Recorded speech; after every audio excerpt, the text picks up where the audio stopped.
This is the Opie and Anthony Show. But enough of this palaver. Let's get the show on the road. Oh, boy. Good morning. Hi. I can't hear out of one of the headphones. Well, you got one ear? Wait, now it's working. Oh. Maybe the pot's dirty. Sometimes you got to go back and forth a lot with the pot. Trying to complain less, but that's one thing that will drive radio guys nuts. When their headphones aren't working properly. You can't have one.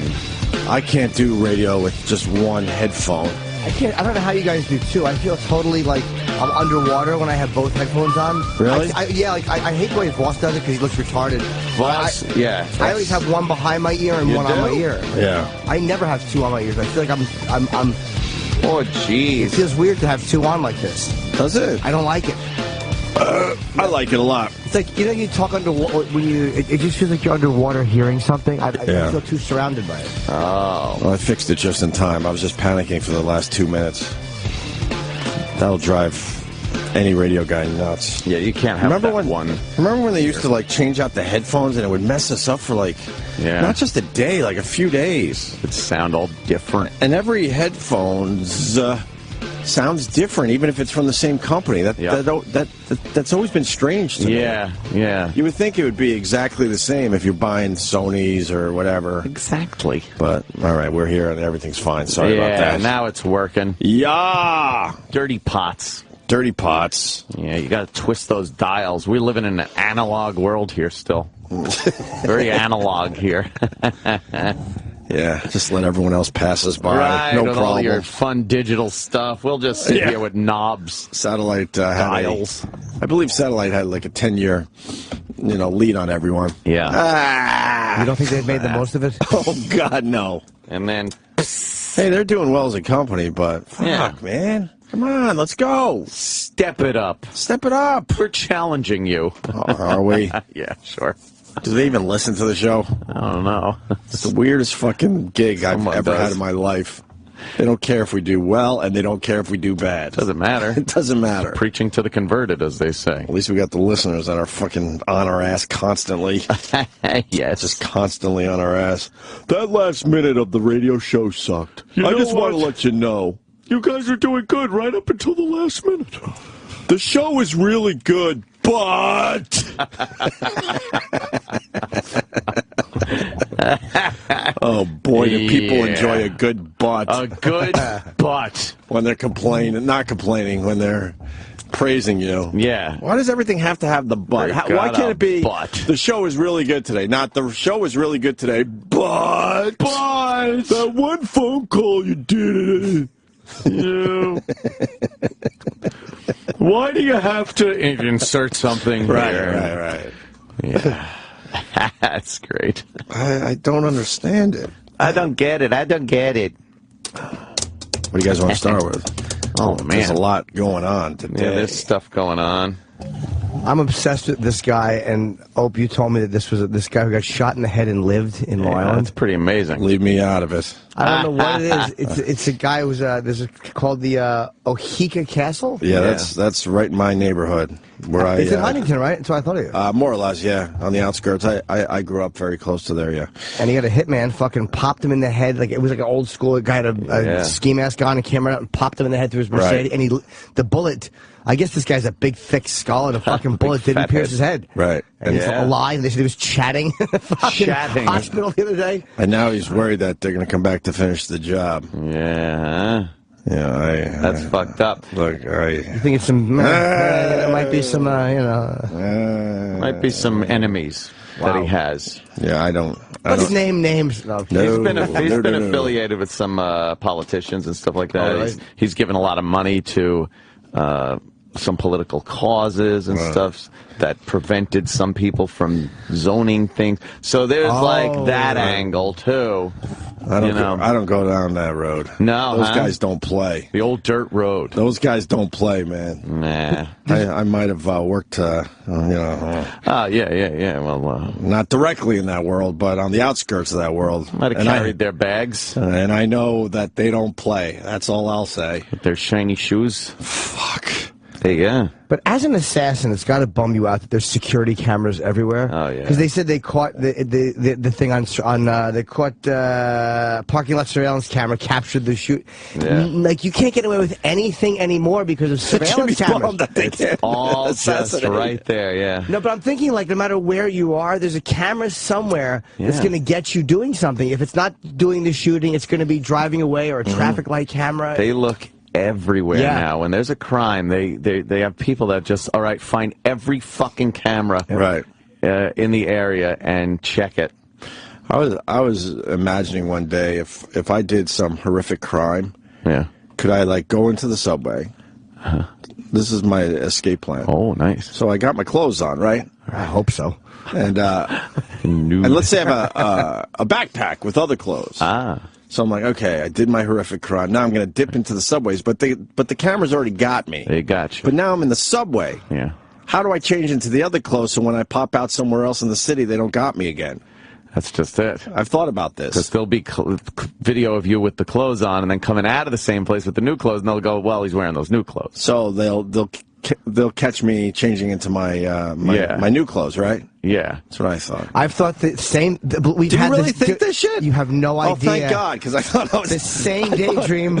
Okay. Probably about the same company president. But no, like, what would I do? I'm like, well, can I jump into a Dunkin' Donuts bathroom or something? Like, no, they got cameras in there. Fuck. Cameras. So then you got to, like, attempt to, like, just change your clothes in public and hope no one sees you, but you got to find a place that doesn't have cameras. First which is almost impossible. Or in a cab. You do it in a cab. I've thought of doing it in a cab. Like, just not your pants, but, like, you just take off one and put on a brighter... Cab driver rats you out there. But he could, but he might not know what you were doing. You pay in cash. Well, how about you change your clothes in the back of the cab without him knowing it? You could do that. Yeah. Aren't there those cameras in the cab now, too? Oh, fuck, so you can't do that. In the front of the cab that takes your picture. So any subway you get on, they could catch you walking down any block on some security camera and then going into the subway and see where you came out. You do a crime, they see that on the street, they see which subway you go into. Yeah. So you're fucked to that point. And my whole thing is, all right, but I'll pop out somewhere else. But they'll find you popping out somewhere else. Yes. You got to change your clothes. But how do you change your clothes? Maybe you take a chance and you dip onto the tracks. Oh, no, but then they'll see you coming up with your new clothes on. Fuck. Yeah. You got to go to the pay and spray first. No, if you get on a train, you get on a subway. Back at the home base, and then you put your new clothes on, and the stars go away for the helicopter. It's chasing you. How about if you, GTA? How about if you go off hours onto the subway where there's no people in your particular train car? But then they would know, right? Cameras still. Shit. But there's no cameras on the train. So if you went on the train and you wore, like, say, your outfit, but you in your backpack had a bright yellow sweatshirt and a hat, you could put that on the train. No one would notice you putting something over your regular clothing. The jacket might kill you in the winter, so you better off doing it in the summer.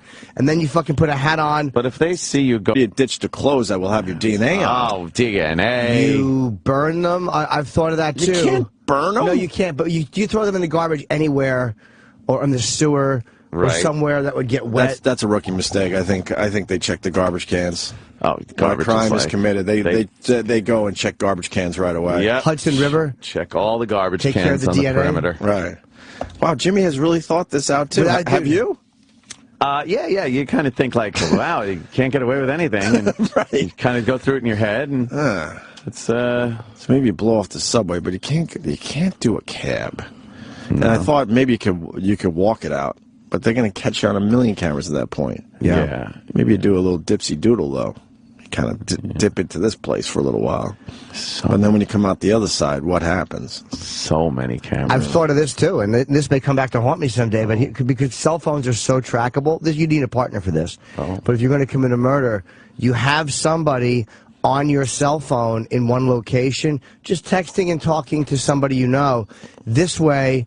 if it ever comes up and they want to track your cell phone, your phone is in another location. Now, again, that's not proof that you had it, but it is some type of a thing that goes, look, my cell phone, you know. Little doubt. But the problem with that is now you got to kill your friend because you can't trust him. You can't trust him. He's got to go. Because he's going to panic. Right. He's going to help you. Friends will help you, but they'll also panic on you. So now you got to take him out. But he'd have to explain why he was texting on your phone while you committed a homicide. So he's a party to it. Even though you'd get more time, he'd probably go to jail, too. Right. So you use him, but then you fucking surprise him with with a hit. See, I haven't gotten all the way through this normally because I come at one point.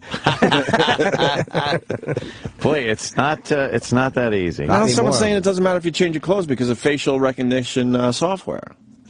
But is that in the subways and in closed-circuit television? It's not that much. Not yet. I knew a guy, and all he told me was that they got some good shit. That's all he would say. He might have worked for a task force or two, and he said they got really good shit that would surprise the hell out of the average person walking around New York. Yeah. But he wouldn't say what. Yeah. Oh. Yeah. It's growing on me. Mm-hmm. Without a doubt. Yep. Yeah. When we stop talking like that, it's just because someone's walking by the studio that we want to check out. Yes. Normally, it's one of the men from the OutQ channel, and they do it on purpose because they know we look. EJ in Atlanta, what's up? Morning, boys. Hey, buddy. Unfortunately, I've thought about this several times myself. The best thing I come up with: start out shaved head with a wig. Fake facial hair, 2 sets of clothing with the top clothing being Velcro, so you can just snatch it right off and dispose of it anywhere, then dispose of the like a male stripper. Facial hair. I like the Velcro angle, but I don't like the shaved head angle because that's very suspicious. Because that means you changed your look. Why'd you do that? Yeah, why did you shave your head? Well, I shaved my head because it all started falling out, so I just went ahead and shaved it all off. So you've established that look, though. You have to have that look for a while. Right, like Bob Kelly could do it because he's been bald for years now. You can't just be bald and then a week later your wife is dead. Yes. Right, you walk out of your house and all of a sudden you're bald as you're checking your mailbox. Yeah. That might be a bit suspicious. Yeah. But I have cameras in my building, too, so I have to consider that as well, because living in the city here, you have so many more cameras. And I'm like, well, they could just subpoena my building cameras and say, well, what time did he leave the building, in the elevators or through the lot? There's so many ways to get busted. Right. At every single step of a crime. I had cops come to my house to ask if they could look at my cameras because something happened down the block. Really? Yeah. And they looked at everybody's house, saw who had cameras, and they asked to look at the cameras. Wow. Yeah. Yeah, they don't fuck around, man. No. Let's say hi to Gregg in D.C. Gregg? Good morning, boys. Oh, God, I hate that. Me too. What's up, Gregg? All right. Anyway, perfect way to commit a bank robbery. What you got to do is rubber cement on the fingers. You got to put the plastic fake bald head. Then you put on a rip-off tracksuit over the clothes that you're going to be wearing once you get done committing the robbery. See, yeah. You got to go fake cement on the fingers. You got to go fake bald head because that would throw people off. Because then when they arrest you to question you, they'll pull at your hair and go, "Wait, what the fuck? This guy was bald." Fake bald head, right? Fake bald head, but you put a hat over it. Right. You wear glasses, and then you have some. The rubber cement goes on your face and on your hands, so that none of the DNA comes off. This is a Columbo episode. Why rubber cement? Then rubber cement because you're not going to sweat through it. What? See, what do you mean when you jump in a cab after you get done robbing the bank and you go straight to a gym? You know what? You failed too. To a gym? Because if you're going to rob a bank, you're going to have some kind of gloves on because it's going to be pretty damn obvious you're robbing the bank. Yeah. So of course you have gloves on, but you have the rubber cement on under your gloves because if you wear plastic gloves, your fingerprints still go on them. Oh! I see what you're saying. Oh! You have a gym bag that you stuff all the stuff into. Yep. You have 2 gym bags in each bag. The first bag is the one everyone sees. You get in the cab. You take the first gym bag off the second gym bag. You stuff all 3 gym bags. You just. What do you think the cab driver's doing? Yeah, I know. The camera in the cab. In the front. By the way, that's fine. He can't see the floor. Where does the cab pick you up? Is it where all the squad cars are outside the bank in less than a minute? Yes. In New York City, you don't do this in New York City where the traffic's too heavy. You do it in a city where the traffic's slightly heavy, and you do it at a time when you've already checked out the bank and you've made sure when the police are not closest. You're in for 30 seconds and out. That's it. This isn't someone trying to make millions. It's just a bunch of bored guys like yourselves who are trying to make a little extra fun. That's funny. All right, there you go. Thank you, Gregg. Isn't it funny how I thought I was the only one that did this. No. It makes me very happy Yeah. that this is something other people talk about. But isn't it in funny their how own transparent other people's crime? Like, I Right. walk through my own, I'm like, that's pretty good. But then when you hear somebody else describe it, you're like, here's where you're going to get busted, dumbbell. And in 30 seconds, they're caught. There was a Twilight Zone episode where some guy at the bank, all of a sudden, he was able to hear people's thoughts. And he ratted out this old guy at the bank because he heard his thoughts. And he's like, I'll take the money, and then I'm going to hop on a plane, and I'm going to go down to South America and stuff. And the guy's like, fuck. So he ratted him out.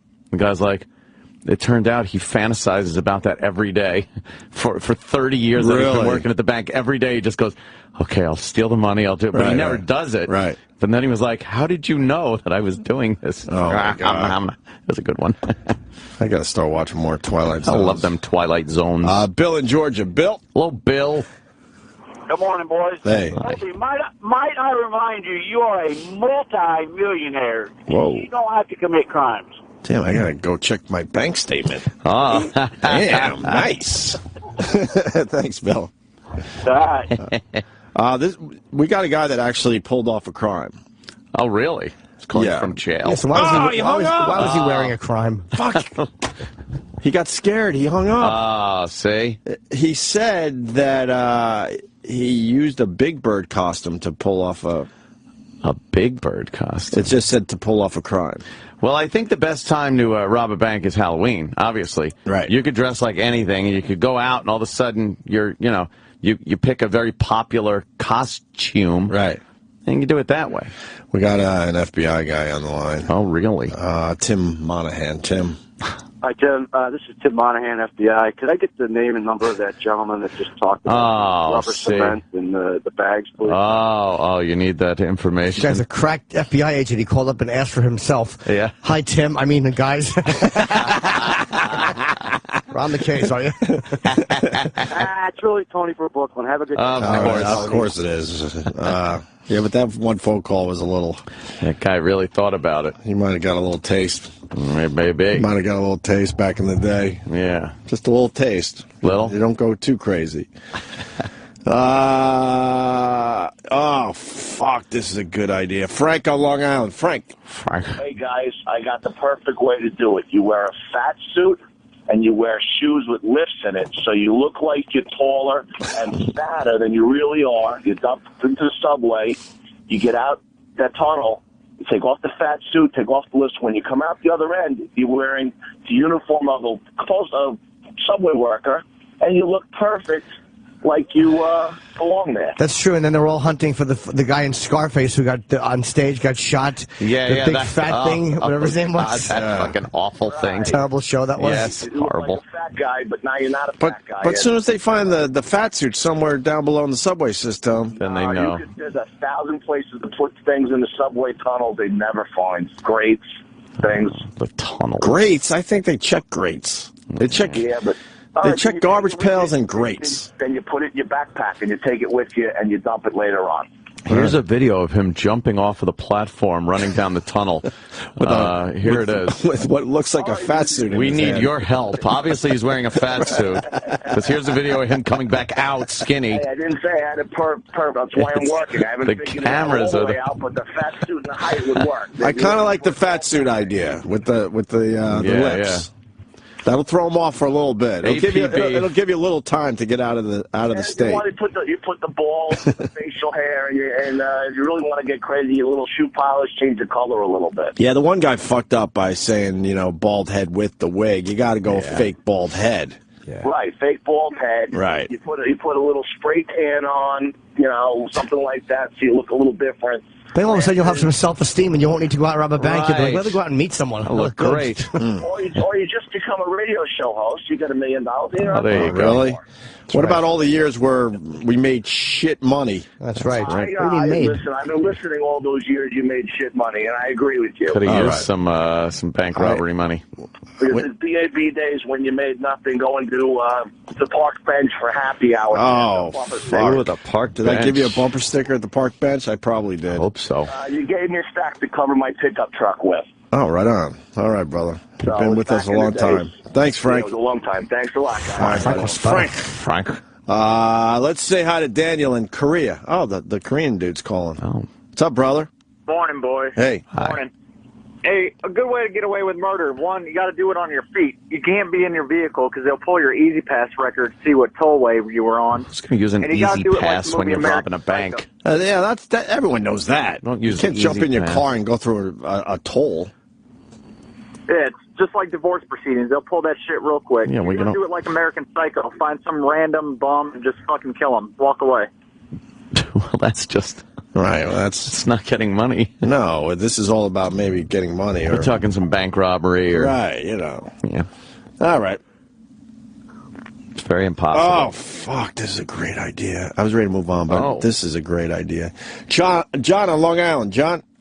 Hey, how you doing? Hey, buddy. Hey, what's going on? I think you should really use the Todd show van as a getaway car. No one will give a shit about that. No one will see it. Hey, you put some mud on, put some dreads on, you're good to go. I like to thank you, sir, and you're seg into our next little thing we're going to do on the show. Yeah. I was walking in today, and I was hearing, I swear to you, just horrendous audio coming from one of the computers, and E-Rock was in front. Uh-oh. I go, what the fuck is that? Because the Todd show. I go, are we gonna pull clips from the show today? Because we're gonna try to move on a little bit. We'll keep an eye on the damn guy, but he goes, you have to play this. It's a horrendous song parody to start a show today. Oh, a song parody. Oh, a lot of shoehorning. So I don't know if that's ready to go, but I hope so. But the Todd show thing has really, really taken off with the listeners. Why would they keep doing song parody? Did someone tell them, like, this is with any radio, like, is the song parody a big listen? Is that, it must maybe be, don't get it's a staple of Todd. The problem with Todd is this. He wants to reinvent himself, so he should just fucking not do any of that stuff for the first, I don't know. Yeah. First 100 days, let's say.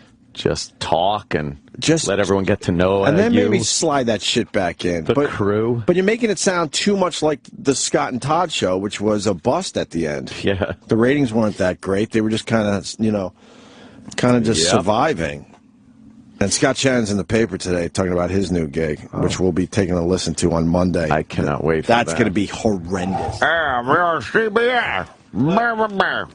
But he's pretty much hinting that, that there's bad blood between him and it's so obvious. You don't think it's going to be a good show? Oh, it's going to be horrendous. Because he just can't do it anymore. I want to know who his little sidekick's going to be. Gotta have somebody besides the weather guys. Fuck, where is it? So I don't know. I read this shit and then I don't know what paper was in. I don't know if he'll be as bad as they were. If he's now the lead again, just talking. He's not going to just talk. I bet you his mic time will be very, very short. Very minimal. Very minimal, yes. If he's just throwing the songs, will it be as bad? Yeah.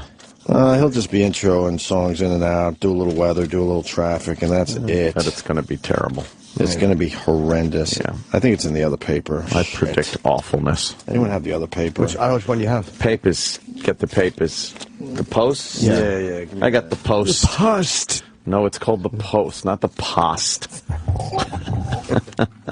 One of the greatest murder weapons would be an icicle. Heard about that.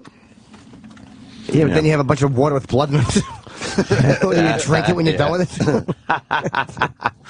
There was a Alfred Hitchcock, I think it was, where a woman beat her husband to death with a frozen leg of lamb. Right. And then she cooked it and served it to the police that came over to investigate. The police ate the murder weapon. What fucking cops eat leg of lamb on a murder investigation? Back in the 50s, you could come over and they were eating sit dinner. Down, right. Yeah, sit down. I kind of remember that one. And then you immediately divert them from their attention by saying, and a Negro played loud music. He did. Well, give us some lamb, man. Wholeheartedly. Yes. Oh, here it is. It's on page 52 of the Post. What? Under Star Report, which you and I normally read together, back to back on the toilet. Star Report. Yes. Star Report. Where is it? Page 52. Well, that didn't take long. Veteran DJ Scott Shannon, who announced his exit from PLJ's popular and long-running Scott and Todd morning show, has landed at CBS-FM as the oldie station's morning drive guy. Shannon kicks off Scott Shannon in the morning. This Monday, he'll be joined by Mr. G. Mr. G. And traffic reporter Joe Nolan. By the way, so much for a no-compete clause, right? Right? Look at that shit. Right He's out right. 5 days later. Right because they wanted him out. But this is a lot of telling stuff in here. It was time. Todd, this is Scott Shannon talking. It was time. Todd is very qualified to do the show on his own, and so am I, he told me. We worked together longer than most teams even think about working together, and it was just time for me to leave.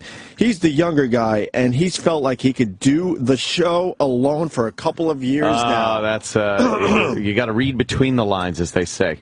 I learned from him, and he learned from me. I really needed to reboot my career and do something else. Reboot. By the way, that's...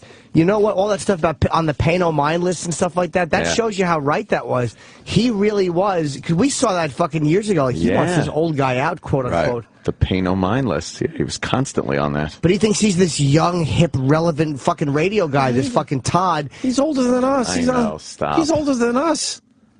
But he can put together a song parody. I'm on Team Scott. Oh, nice. 100%. Absolutely. But we're going to have to beat the shit out of him on Monday. Mercilessly. Because the audio we're going to get is going to be horrible. Yeah, relentless. It'll be relentless. Yeah. And what about competing directly with Todd? Well, we'll both be on the air at the same time. Will there be some looky-loos back and forth? Yeah, he said. But the music on the two stations is so different, and there's a lot of great morning shows in this market. There's something for everyone. I got a looky-loo. Yep. The younger guy thought he could. The younger guy, Scott was trying to Scott brings him on, and and Todd has been trying to get rid of Scott for all these years. And then Scott's probably like, all right, fuck you, I'm done, I'm out of here. And maybe PLG's like, we need a younger sound. Oh, yeah, that's what they did. And then they loaded up his show with, younger people. Right. And again, I can't blame Todd for being mad that he wants to bring in fucking Joe Nolan every day and talk to him. Imagine if you have Joe Nolan. No disrespect to Joe Nolan, but he's a big fat guy. Really he's a giant beach ball. Yeah. Yeah. Who really cares? Sunny, is it, Joe? Tell us more about that, Joe. Before we play this parody from The Todd Show, you got it. We're helping them trend every day on Love Twitter. This guy got away with serious crimes for about 10 years. I was hoping this little discussion would go in this direction. Good, our agent. Dave.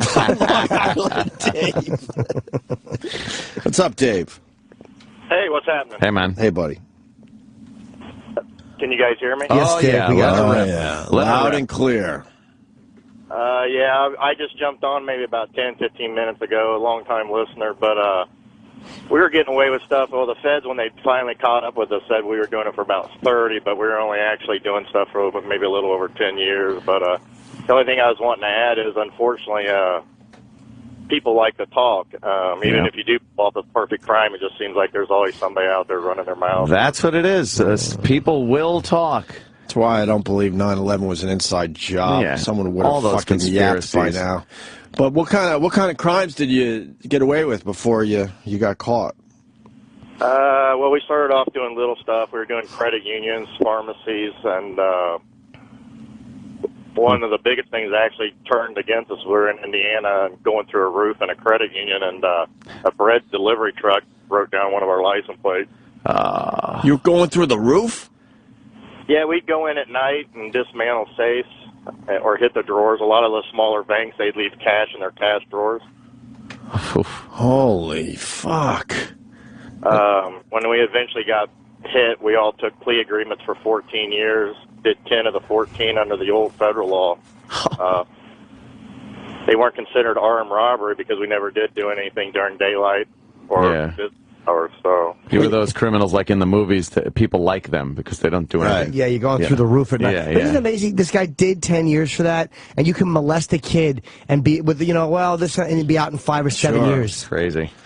So the bread truck guys got you. That was the one that got you, huh?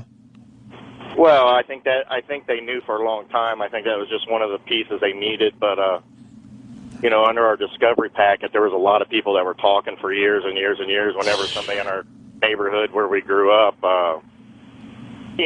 somebody gets hit with pot or pills or something, the first thing they want to say is, hey, I know these guys.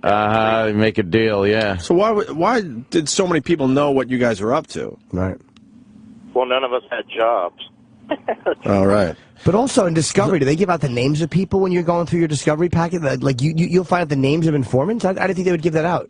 Oh, it'll just say CC, Portman, or, it's not hard to put two and two together when You know. Yeah, you know somebody that's been busted. They get out, right, and all of a sudden the feds are knocking on your door. How long you been out now? I got out in 01, March of 01. Oh, okay. This goes way back. Are you keeping your nose clean?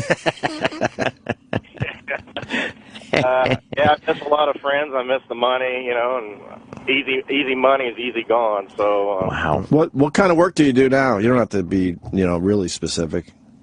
I just general contracting. So yeah, okay. The one thing I got to ask you, we all have those weird fucking nightmares, and then we wake up in the morning and go, oh, fuck, it was just a fucking dream. I'm not in trouble. Now, you had all this shit going on. How the hell did you sleep at night? Knowing that at any moment that door could be knocking and they're coming to get you. Well, I didn't have all the shit going on. I was a part of it. Right. Yeah, but still, you have to think, At some point they came for you. Right. Yeah, but I mean, when you're young, it's easy to sleep when you got a new Corvette or a new Harley. Wow. Shit. It's got to live in large. A pink Cadillac. That's in my wife's name. Yeah, it's my wife's name. What's the matter with you? What's the matter with you? Sorry. Was it a relief that when you got caught in a weird way, or not really? It was for me because I knew what was going on, and it wasn't, didn't take long to figure out what was going on. I took off and ran for 6 months. Ooh, on the lam. Ended up getting caught, of course. I got pulled over in a beat-up pickup truck with a vet tag on it. So, But you were on the lam for 6 months. That's pretty impressive. That doesn't seem like an easy thing to do. Like, how do you get money and stuff? Just work, construction, cash. Wow. What, did they pull you over and you had, warrants? Yeah, pulled over and... What were you doing when you got pulled over? Something stupid? Oh, yeah, I was speeding. Dude. These guys always do this. Yeah. All those shows I watch, it's 10 and always 2, something 10 and stupid. 2. Drive like a human for fucking... You gotta. Warrants. You're on the lam. You're on the lam. You gotta drive nice. So you get pulled over for speeding, then they run your tags, and that was it. Fuck. That's the fuck you to do, right? I thought we could take care of it right here in Brainerd. right. Somebody had a great idea on how to not get caught. Somebody said, just put on blackface, and then the news won't put out a concise description. Yeah, I was just wanting to holler at you, and... All right. Well, thanks for sharing. This is pretty wild.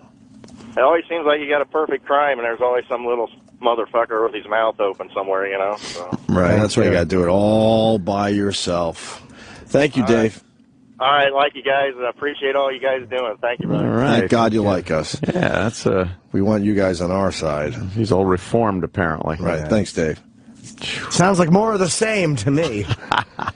That's got to be... but you get caught speeding. Speeding. What I would never speed again. Oh, I'd be the greatest driver ever.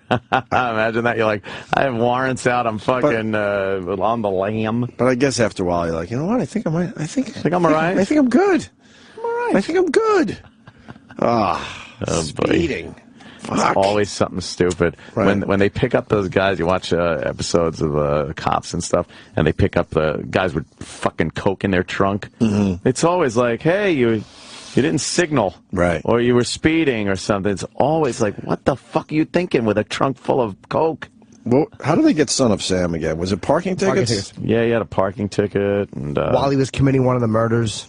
Why wouldn't you pay those off? Well, just the fact that it had happened. It wasn't necessarily unpaid, but it was the fact that it had been issued while he was doing that. Right. So even if it was paid, they had a record that it was issued. Yeah. That's some amazing. But so he parked illegally? It might have been a hydrant or too close to a hydrant. It might not have been something so obvious. Who knows? That's lazy. I know. This is before computers, like all this. Before cameras everywhere, before computers. That's lazy. You got old school cop work. You got to just keep driving around the blocks until someone pulls out. Yeah. Somebody. He probably saw some couple making out though. Right. He's like, "Oh, I have to kill them." Making out. Making out. That was in my head a little yesterday. Yeah. That a little and bit. Get over it. Yeah, that was the one that I had all day. I had a little get over it in my head. So yeah, but making out was really like. Oh, that was the number one. What about Valkyrie? No, that one didn't get me. Instantly went out of my head. Yeah, the least catchy tune ever written. Making out got me, and boy, get over it. What a lot. Yeah, you too. Get over it.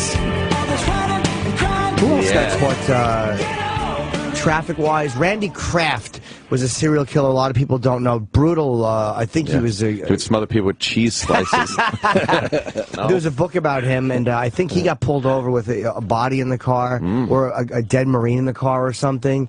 What's his name down in Jeffrey Florida? No. Yes, Ted Bundy. Ted Bundy. Had gotten away, escaped from jail in Colorado, and then in Florida gets busted with some little murderous Volkswagen. With no passenger seat. No passenger seat. That much easier. Handcuffs. You didn't want to get a ride from a guy with handcuffs and no passenger seat. Jesus. He didn't play. No. He did not play. All right, we got food in front of us. When we get back, got a little song. Laughs for everybody. Got a few laughs for everybody. On the show today, Elijah Wood and Teddy Lange. Jesus, what were we thinking? Did I just say that out loud? I predict he will be your fun. Bartender. I predict Ted Lange is going to be fun. I predict he will be. Old school. Roland's got to stop with those sad eyes. Is it his sad eyes? Yes, and then I go, all right. We'll take him. Take that guy. The guest. He comes in looking like the Mack truck dog, all pettable, kissable. It's very sad. Yeah. Could you take Ted Lange if you get a show?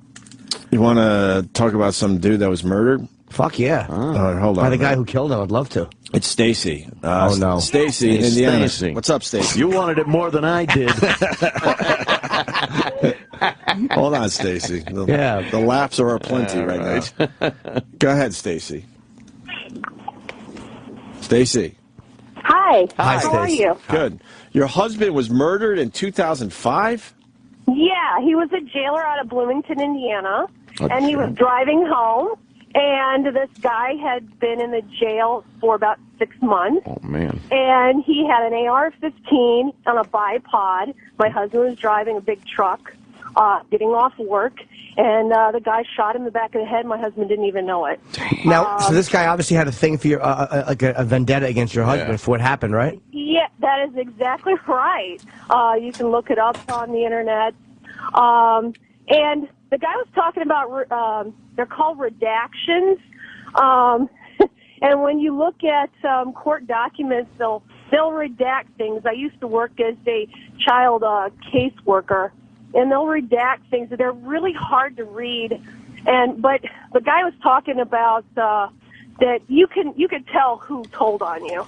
And all through the trial, you could tell, who told on this guy, how he was caught.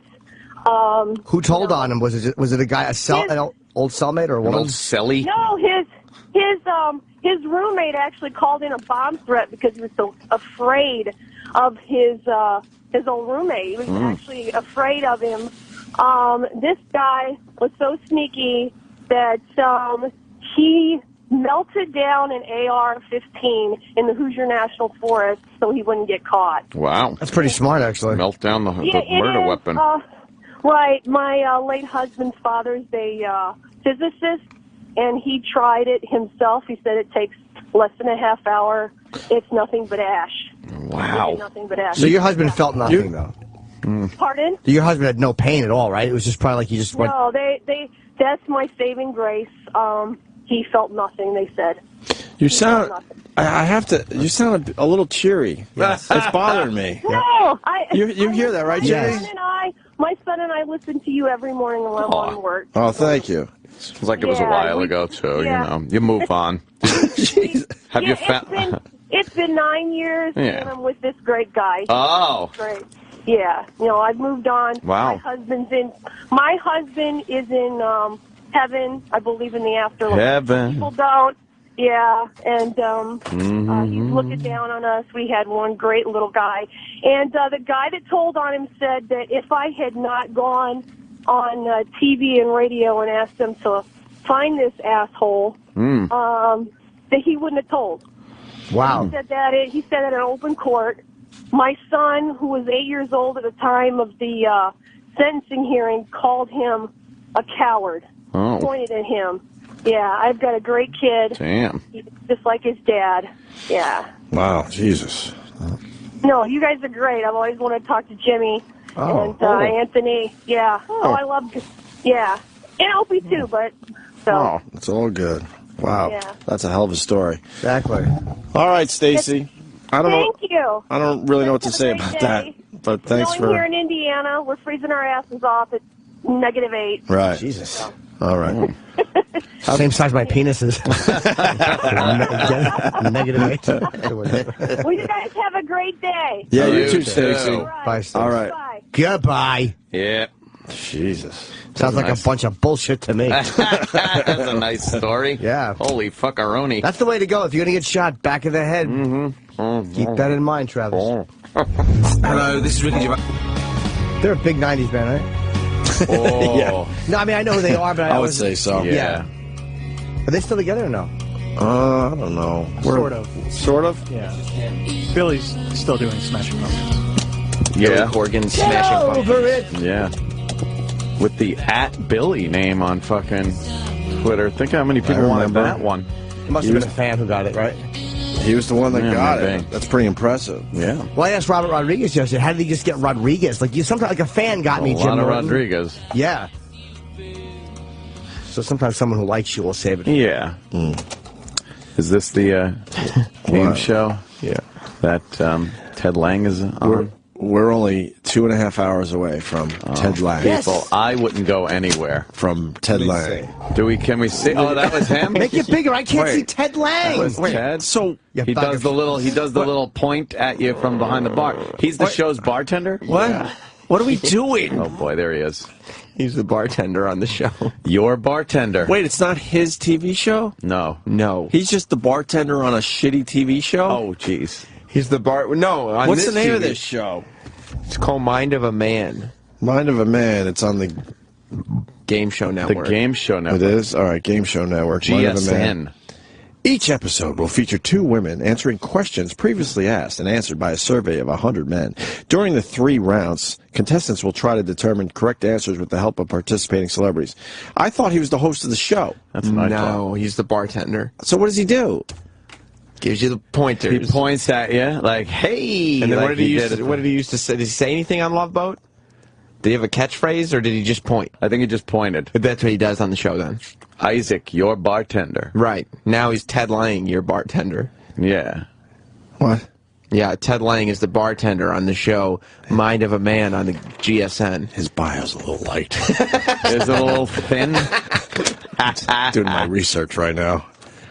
He once bought Gene Kelly a drink in Hong Kong. What? Anthony.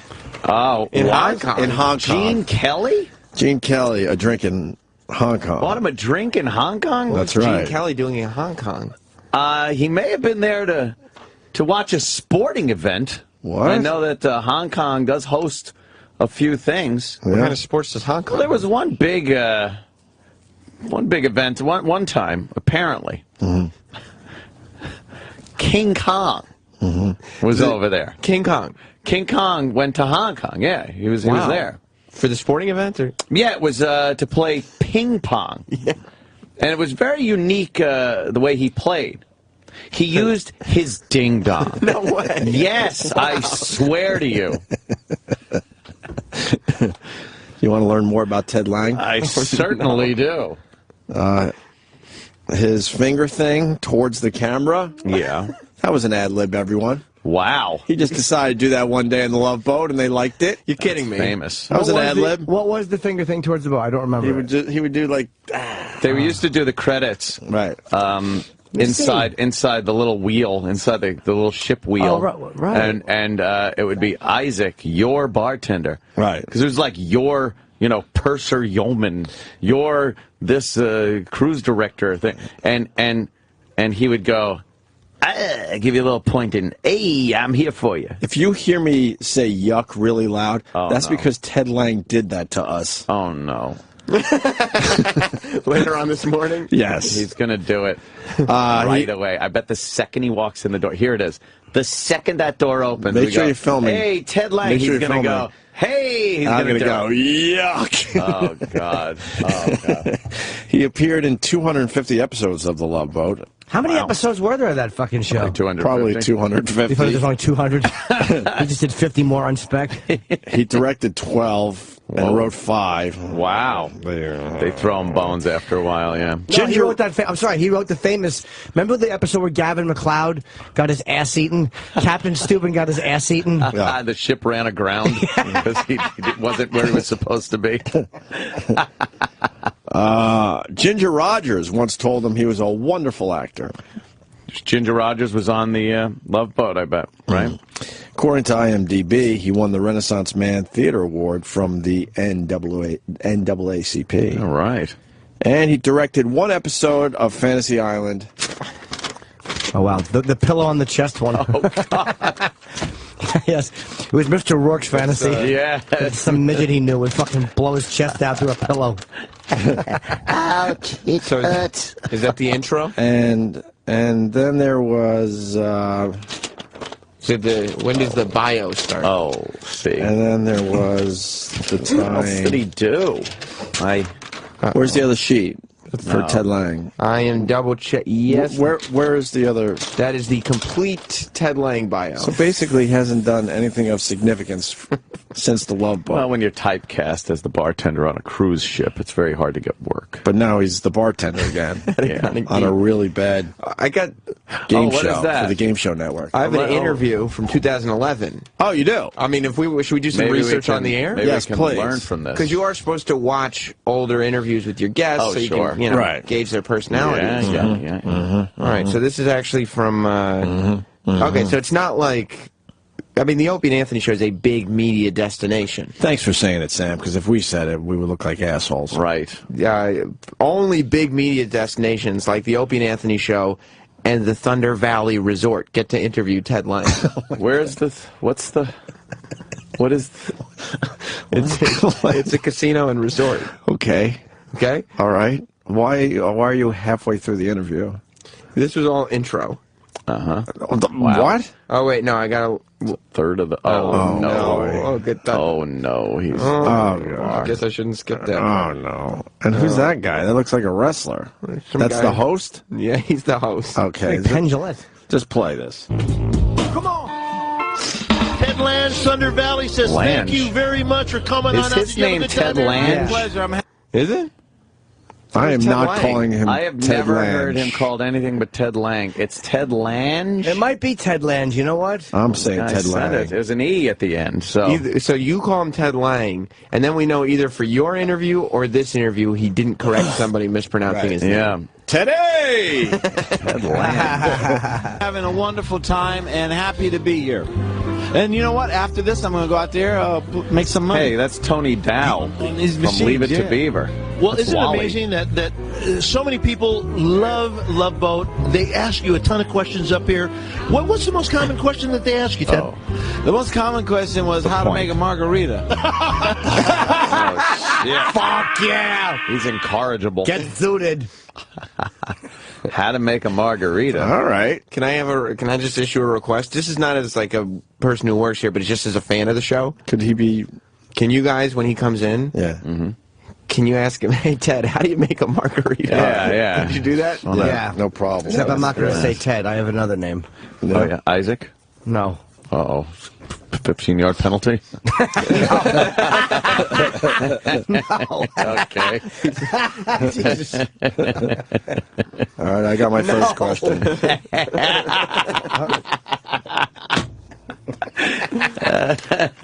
How do you... I think we could get him for the next Super Show to be like the bartender in the corner. The bartender at the Super Show? Yes. I say, lots of tequila. And you can't go wrong. How can you go There wrong? you go. How many episodes you guys did? 10? Was it 10 or 11 years? How many years? 10 years. 10 years, we did 10 years. And did they ever do a resurrection show or anything like that? Yeah, we did. Actually, yeah, we did. Maybe about 4 years later, we did a reunion show, and then another 5 years, they did a Love Boat: The New Wave, and then they brought us all back for that. Nice. Yeah, it was nice. And then I directed Could a you couple pause of that? those with Bob Ure. At this point, I'd like to jump in and go, Ted, enough about the boat. Right. Well, there's got to be something else. It's all about the Love Boat. That's it. I'm sure Sal will be running in page 2 of the bio. Yes, he's right now fucking ironing on his new hipster beard. All right. Remember, Bob, you're a great guy. We did a Vegas together. Did you? Yeah. He sounds was a like great Kinnison, guy. this guy, when he talks. Yeah. Now, let me ask you a question. How many episodes total? I don't know. But it's over 200. It's like over 250. And it's 250, Ted. Yeah, it is. How could he not know? I mean, are there that many questions that he gets asked that hasn't come up before? Considering he has nothing else going on, you would think he would have counted all his appearances by now. What about the show on GSN? Wait, so...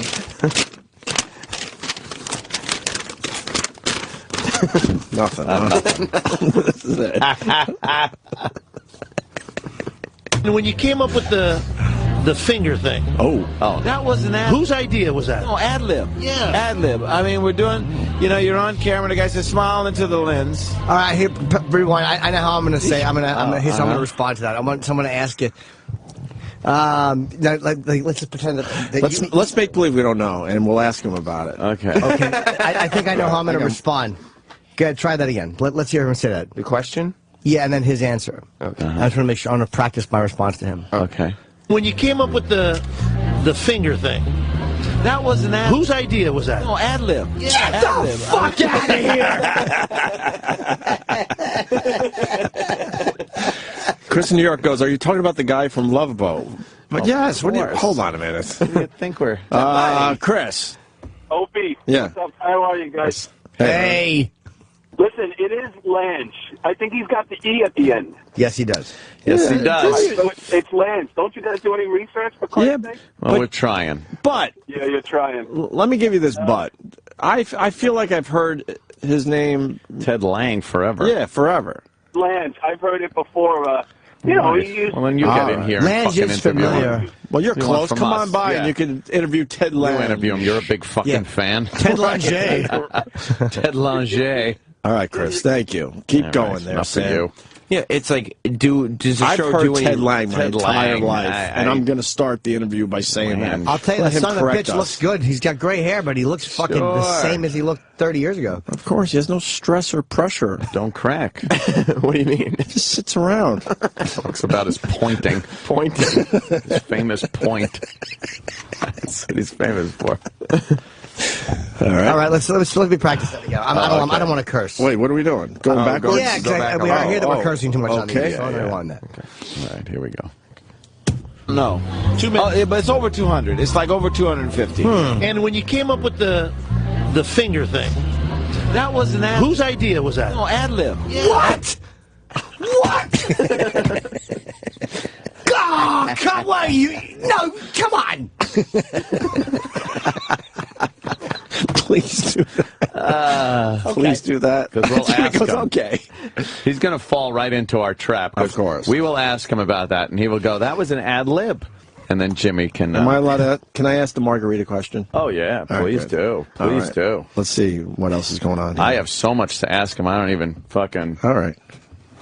Ad lib. I mean, we're Scrambling. doing... You're on camera. The guy says, smile into the lens. All right, hold on a second. So, wait, the guy said smile, so you know you're going to smile. But isn't there a little part of you that knows there's something else I could do here? Go. He does the finger. What do you do? It was that was the deal. Oh, my That was God. the deal. How, And then, of pause. course, Ted, the one thing you don't how think did about- they not make a movie about that moment? More than just a point. The day Yes. I pointed. Yeah. Yeah. Changed my life. Yeah. Poor Ted. That takes off. Exactly. Everything else, all my other little things that I was doing as an actor for the character, zip. And then The finger thing takes off. Did you have a lot of fun on there? I had a lot of fun. A lot of beautiful women. A lot of famous movie stars. Wow. People I never thought I would meet, I got to meet. Name them. Ginger Rogers came up to me and told me what a wonderful actor I was. Wow. I bought Gene Kelly a drink in Hong Kong. Pause. You know what I mean? I sat up. We now know where Sal got the info for the one sheet. All of Sal's info came from this horrible interview. Right. This guy's casino interview. Interview. Ted Lange. Ted Lange. Well, rewind. This guy didn't respond properly to that. No? Rewind a little bit. Okay. Yeah, just a little bit to the Ginger Rogers thing. Okay. Okay. Ginger Rogers came up to me and told me what a wonderful actor I was. What the fuck was she supposed to say, Ted? A wonderful actor? Wonderful. What? I mean, look. Well, slow down. He was on the Love Boat. Yeah. Slow down a little bit. People liked him on that. Probably bought her a drink. Give her a drink. Yeah, Seems nice enough. nice enough. All right. I bought Gene Kelly a drink in Hong Kong. You know what I mean? I sat up and talked about acting with Lloyd Bridges. It just goes on and on. Keep telling me more. Mandelbaum. Ralph Bellamy taught me how to use camera. So it was like, it was an education. It was a wonderful time to be an actor. Sure. You know, because you're learning from the old pros. And then we were watching people like Lonnie Anderson coming up, John Ritter was coming up. Lonnie, did she have a black eye? Because I heard Bert was batting her around. Bert True or used false, to Ted? fucking belt her in the face. Yeah, I heard that she would have a little knuckle sandwich before she came. Ted, right or wrong? Elbow. Elbow, come on, Ted. I heard that, man. I heard Bert straighten that lippy bitch right out. Bert's fist cruising into her eyes, see? Tie in the whole boat thing. That's right. You did the whole point thing. He did the whole point thing with his fist right to her eye socket. Right or wrong, Ted? Right or wrong, Ted, comment. Ted, comment. What do you got on that? Point. Yeah. Point. When he points, I'm going to go, holy shit, you're the dynamite guy. I'm going to do that one, too. Hold on. All right, go ahead, Sam. All right. You know, all of the young and up-and-coming stars, Tom Hanks, Martin Short, all those guys came through. Lorenzo Lamas. Right. On their way to doing their deal, yeah. Tell me about Zsa Zsa Gabor. Zsa Zsa Gabor was a wonderful... Speaking of bore. A lot of fun. The one that was Of course she was her wrong. Let me ask him a question, Ava. though, Ted. Was this before or after she began having parts lopped off and thrown in the hamper? I understand she's down to an ankle and two nose hairs. Ted, what do you got on that? Still alive. Oh, man. Unbelievable. She really is. She's fucking the hand from the Addams Family. She's going to be buried in a hat box. She's playing Thing. Yeah, she's Thing. They just, ask her a question, she snaps out a response. Oh, yeah. All right. Ava Gabor, Green Acres, Ava Gabor was really nasty, but she pretended like she didn't know what she was saying when she was being really nasty. But she would say, double entendres came out of Ava Gabor. Wait, Zsa Zsa is the one that's falling apart. Gorgeous. Right. She was Ava's the sister. Oh, She Ted will was on correct me, Green though. Acres. That'll be good fodder. Right. Go to Zsa Zsa's that one. But he asked about Zsa Zsa, and he's talking about Ava. Yeah, the interviewer asked about Zsa Zsa. I already know what I'd ask. Go back a little bit. See, we missed something here. We did. Yes, watch. Oh, all right. What topic do you want me to tackle? Right when he said she's really nasty. Oh, okay, cool. But she would say, double entendre. Right. Oh, boy, Samuel. No, you're right. Sam, you bum. You're right. Was really nasty. Oh, no. She N-word a lot, huh? I've heard that about her. Tremendous racist. Mean. They're showing a But bunch she of clips. pretended like she didn't know what she was saying when she was being really nasty. But she would say, double entendres came out of Ava Gabor. No kidding. Oh, man. And she's gorgeous. She was stunningly beautiful. She's all right. She was stunningly beautiful. Yes. And she'd say these nasty Stunningly. little things to you. Like what? And you go, Yeah. and then she'd smile and walk away. Yeah. The Rat Pack, any of the guys in the Rat Pack on the show? No, but Junior was. any of the guys from the Rat Pack on the show? The guy does sound like Kinnison. Yeah. Hopefully he has the same driving habits. Sammy and Dean Martin, nobody. Sammy wanted to do the show, and I would bump into him periodically. Whites only boat. And he was always talking about he was going to be on the Sammy show. was bumped into you. You didn't bump into him. It was the one side every time he turned a corner. He had a blind sign, Ted. Sammy would bump into me, and he'd say, "Move it, man. Get out of my way." I wanted to do an episode where he was chained in the bilge. Wow. Right. What are you gonna do? They didn't. Having fun. He's dead. Yeah, I see. Cares. Yeah. I just did nothing but contribute and entertain. But yes. Sammy. He wanted to do the show badly, and he was good friends with Aaron, but something had gone down, and then they made up, and they became friends again. But what went by down, the time, Ted? You know, he was Yeah, always right. doing 10 million things. Well, So he I never know what got around happened, to Ted. it. Is this the classic story at a party where Aaron took out Sammy's glass eye and rolled it like a marble and said, "Now go get it," and then used a really nasty word? Classic story. Yeah. Pick your stinky fake eye up off the rug, you. And then use the bad word. 10 million things. So he never got around to it. No. Never got around to Well, it. Thunder Valley thanks you. We're going to take this out. I'm going to let you do your finger thing, okay? Your finger thing. Diddles his bunghole with it. Exactly. Put the other one in his Next piss hole. time at Thunder Valley. Jesus, that guy don't play. No. All right, that was. Open the door with his fucking head. He's hitting all the media destinations. Yeah. Thunder Valley. When was that interview done? 2011. Wow. Good thing it's there. So, you know, Sal could get all the info. No kidding. We're only just over 2 hours away from. Oh my gosh. Ted Lange. I'll say good for Sal, though, for actually watching an Ted interview and Lange. getting some information. Yeah. I say good job, I said. I'm going Ted Lange. Fuck it. There's a 42-minute interview. That's with him okay, in Sam. mine. That's all right. What about the? I want to see what he does on the new show, though. For a solid 2. Yeah, watch the 42-minute interview be really different. Yeah. Like, so, Ted, you were brought up on rape charges. Damn motherfucking right up. It's just a crazy interview. Michio Kaku's on MSNBC this morning. Yeah. He has officially blown us off. No, we didn't try to get him, did we? I don't know. I think we should always get Future of the mind. String theory. It says that your shoes tied that. Picture your shoelaces like little cookie people. Right. People. You remember when Neil Tyson was in here? Neil deGrasse? How great that He was amazing. Because he was so much smarter than we were, but he explained it in a way that wasn't totally retarded. Not like a We got to get him back. Yeah, he's coming back. Michio Kaku. Michu, Opie from Opie and Anthony. Just wanted to say hi. I mean, it did our show a bunch. I thought I could say hi without you running away scared. Hi, I've interviewed you and I live in the building. Who are you? I've never seen or talked to you before on media. Scaredy cat. Jesus Christ, you skittish. He's only 25 years old, you know. Oh, he looks a lot older. His hair's That's white. stress. His hair's all white. Yeah, scared all the time. Always petrified. Oh, he's a frightened man. And walks really fast out there on the streets. Extremely fast.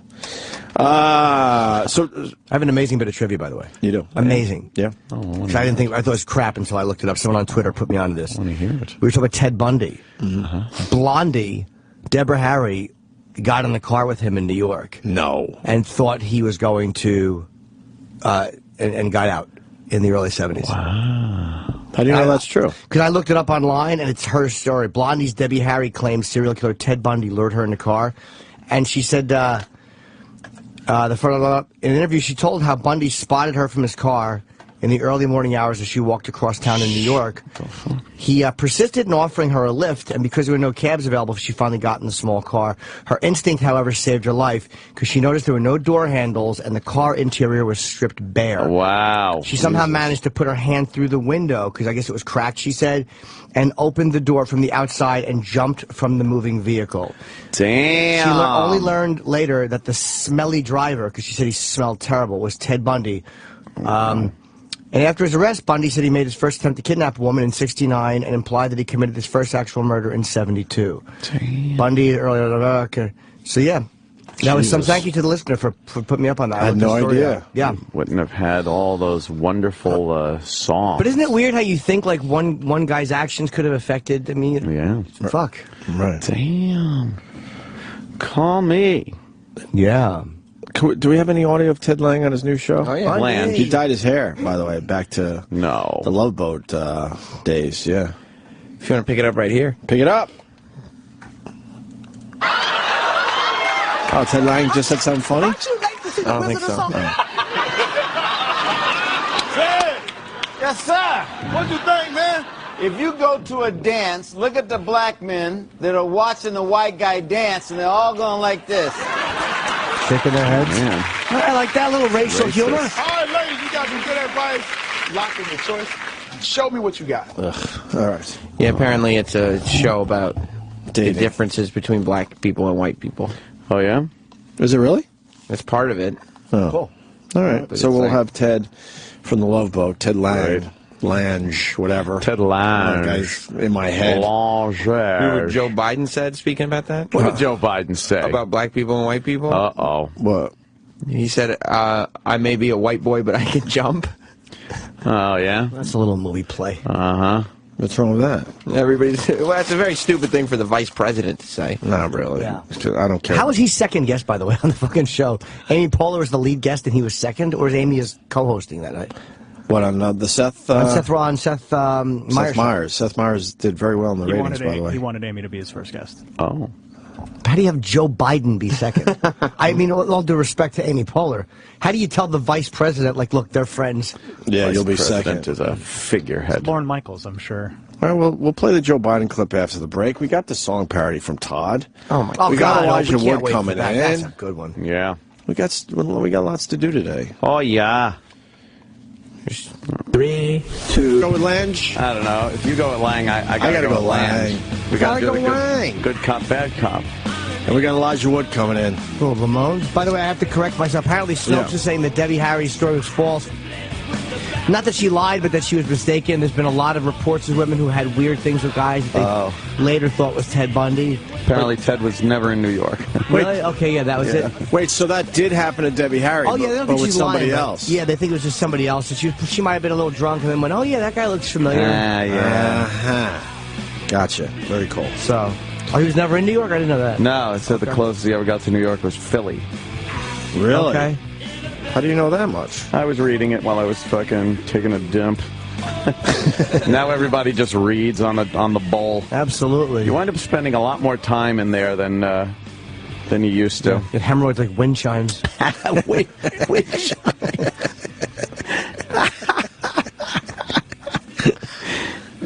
Crazy. How do you come up with this stuff, Jimmy? Oh my God.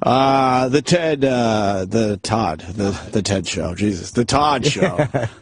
The Todd Show is up to day 3. Yes. Yeah. We're obsessed with this because this is everything that's wrong with regular radio. Yeah. A world we had to leave. Yes. We had to leave it. We were asked to leave and not to return. We probably could have made it back there by now, but they just handcuff everybody, and it's just horrendous shit. So supposedly Todd, has got this brand new show with going to reclaim FM radio and blah, blah, blah, and it's all the same garbage. I think his mission statement is he's going to reinvent the whole fucking thing. Reinvent the whole thing with phony phone calls. By going local. Going local and song parodies. No one gives a fuck about local anymore. No one cares. We've really become a global world. And not even just it doesn't in radio, matter anymore. Everything. Right. In everything. Local doesn't matter. It really doesn't matter. And for the people, I'm sure even our fan base, they'll probably tune into their local station quickly, maybe for just a few minutes, maybe for a traffic report or just maybe a quick headlines from their city. But after that, they're done and they're back to, finding entertainment. And it doesn't matter if it's local entertainment or on a national level. These idiots that go, we're gonna focus on the fact that we're local. We're local. It's not going to work. Yeah, CNN doesn't. Right. Let everybody else concentrate on national. Right. We're a local show. Doesn't fucking matter in the end. It just doesn't. Maybe a few years ago, maybe, but now we're all just used to it. Yeah. So the Todd Show did a song parody. Oh, God. More shoehorning, I bet. Are you used to be a straight-laced, respectable guy, but it got me. I don't know what he said. I don't even know what he said. Oh my God, that was the worst. What did he say there, though? I don't know. The shoehorning was right from the start. He's the worst offender of that I've ever heard in a song parody. What was he trying to say? Young, hip fucking comedy, that is. Young, fun stuff. Was that a show tune? I used to be a straight-laced, respectable guy, but it got me nowhere, so now I don't care. Out on the town every night, I rarely go home alone. I walk up to a bar with my shirt unbuttoned, and I do what I please, drink martinis, until I find the lady, then I drop into my zone. I give her my best pickup line. I ask her what's her sign. I can't follow this. Oh my God. Who I can't follow this. Who laughs at this? Yeah. First of all, the song itself is done horribly. We all know that. Technically, he's an awful song parody writer. And then the content of it is about, he's talking about martinis and picking up girls in bars. Who the fuck does that in this day and age? Is that how young? Yeah, very young and hip sounding. No one goes to bars to pick up girls and drink martinis. By the time you get to the bar, you already know. You already have seen 20,000 naked pictures of each other. You beat off to each other. The fuck? Beat off. Beat off. You already know the shade of brown of her asshole. Right, exactly. You know how brown her asshole is. It's fucking ridiculous. Boy, have times changed. How funny is this picture for the Todd Show? Oh, it's the best. Shit. They're gonna have to come up with a new hashtag, I'm thinking. Yeah. You think that they noticed that it's been hijacked? Oh, boy, have they noticed. Well, let's get back to this. I ask her what's her sign. What's her sign? Then moving for the kill. I prepare to drill. Every night I need a new thrill. Cause I'm on the edge of hoary. And there ain't no one that I won't do. What? The edge of hoary instead of glory? That's why the laughs in the back are happening? No, I think he wants to say horny, but he's not allowed to say horny on the radio. I don't know. I'm on the edge of horny, right? Hoary rhymes. Well, what's hoary, though? It's a girl almost being hoary, or I don't know. Like hoary. I'm acting almost hoary. Oh, duh. Okay, yeah, duh. But then there's big laughter in the background.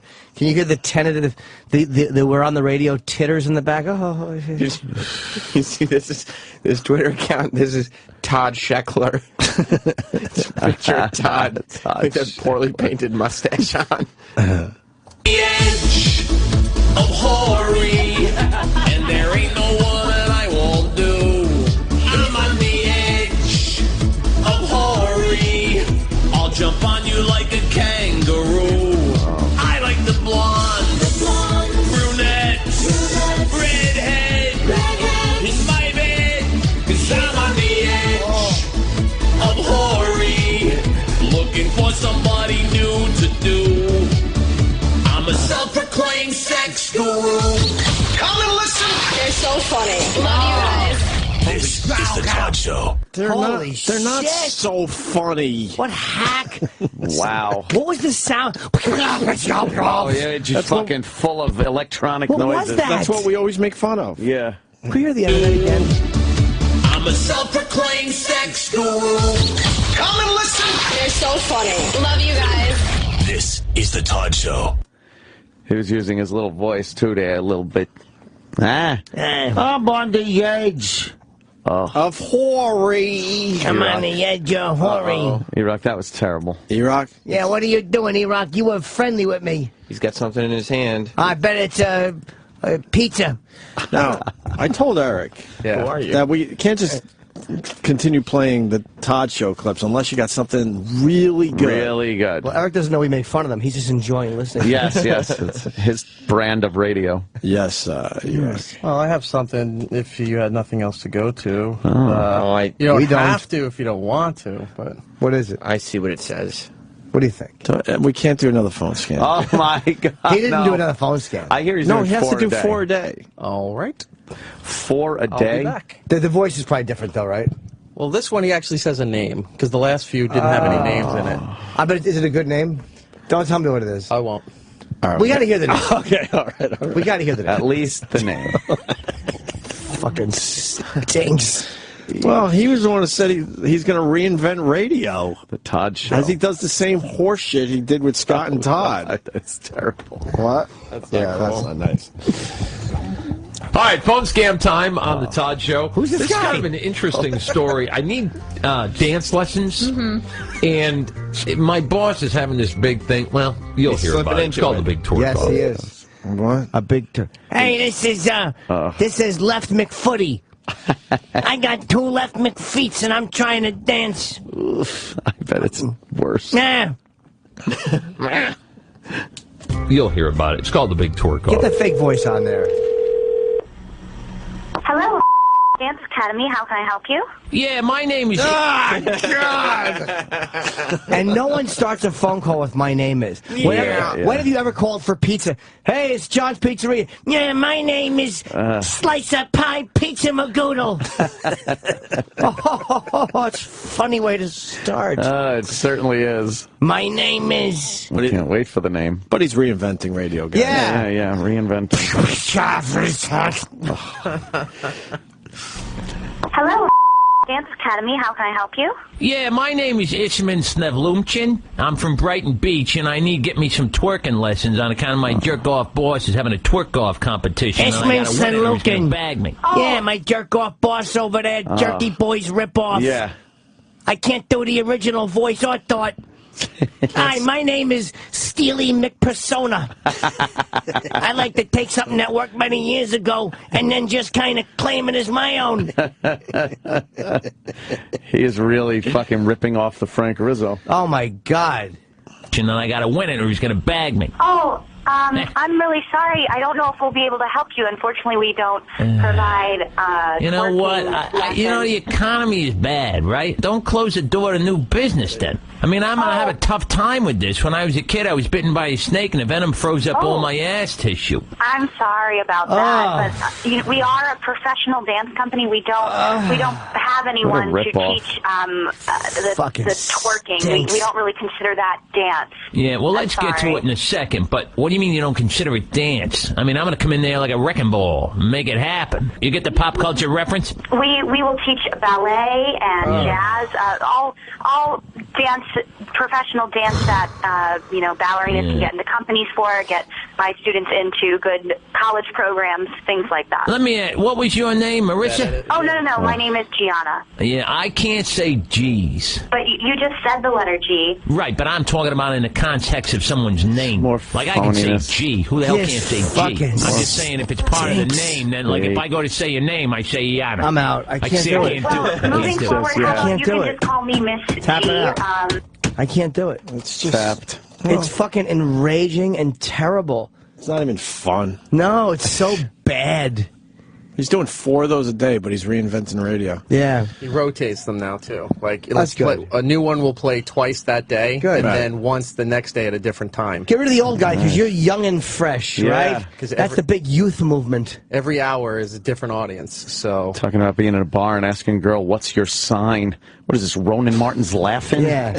Holy fuck. My head pops out of a box. My name is Izzy McFunny Name. Suck it to me. What else is he doing on the show? You've been kind of listening? He throws it to those girls all the time. Yeah. Like, I would rather hear he them. chimes in I a would little too, bit like here and multiple there. MIGs. Thank you. Like, he'll sit there and he'll go, yeah, they'll read a story, they'll read what's trending, they'll read anything else that's going on in New York. Right. They were talking about the St. Patrick's Day parade, and again how gays can't march in the parade. Big story here in New York, local. Keeping it local. Wait, are they still not letting gays march in the fucking parade? Apparently. Without banner, they're not allowing with banners. They're not allowing gay groups to march in the parade holding a gay banner. Fuck St. Patrick's Day parade. So what happens is now I guess the mayor's not marching, and then all the city council isn't marching, and they're not allowing any city employees. Well, they shouldn't ban them from marching. It should be a choice. You can't ban them from marching. Right. Well, they can and they did. That's ridiculous. That's wrong. Yeah. But the thing is, the St. Patrick's Day parade is it's the Irish thing, but it's also a Catholic fuck 'em. A tribute to one of their saints. So again, the gay and the Catholic thing clashing. They don't want to have their morality mussied up with some gayness. So basically, gays are allowed to use the road that's tied up, right? Or can gays not? Can gays cross the road? Or oh, that's to right. Get to the other side. They have to be to get to the fist on the other side. Yeah, because it was inside the chicken. No, but I guess they have to stop because the parade's going through and be inconvenienced, right? But they can't. Right, got it. Fuck St. Patrick's Day parade. Fuck them. It's like a religious thing. I guess Donahue, what's his name? Bill Donahue was talking about it this morning. The fact that it's a Catholic saint, and again, those gays and Catholics, oh boy, do they butt heads. Show molested children, and how about you cart around a bunch of boys' assholes propped up and said, "This is what we've supported." How about you do that? How about you? Fuck you. Let's say hi to Pat in Buffalo, who's going to speak for many. Many people call him with the same exact thing. Hello, Pat. Go ahead, Pat. Yes, my wonderful radio ear has detected that I'm pretty sure the girl that answers the phone at the alleged dance studio is the same one that ordered the cupcakes that did not want Paleo cupcakes the other day. Can we get the cupcake phone call? Yeah, let me go piece of together. Well, we all know side by side, yeah. You know by now that prank calls are not allowed on the radio anymore. We used to love doing them, man. We had fun doing them. We had a few hits. Oh no, Jimmy read something. The Todd Show hashtag. Yeah, somebody wrote, I wish the snake that bit him was Robert Reed's venomous trouser snake. Jesus.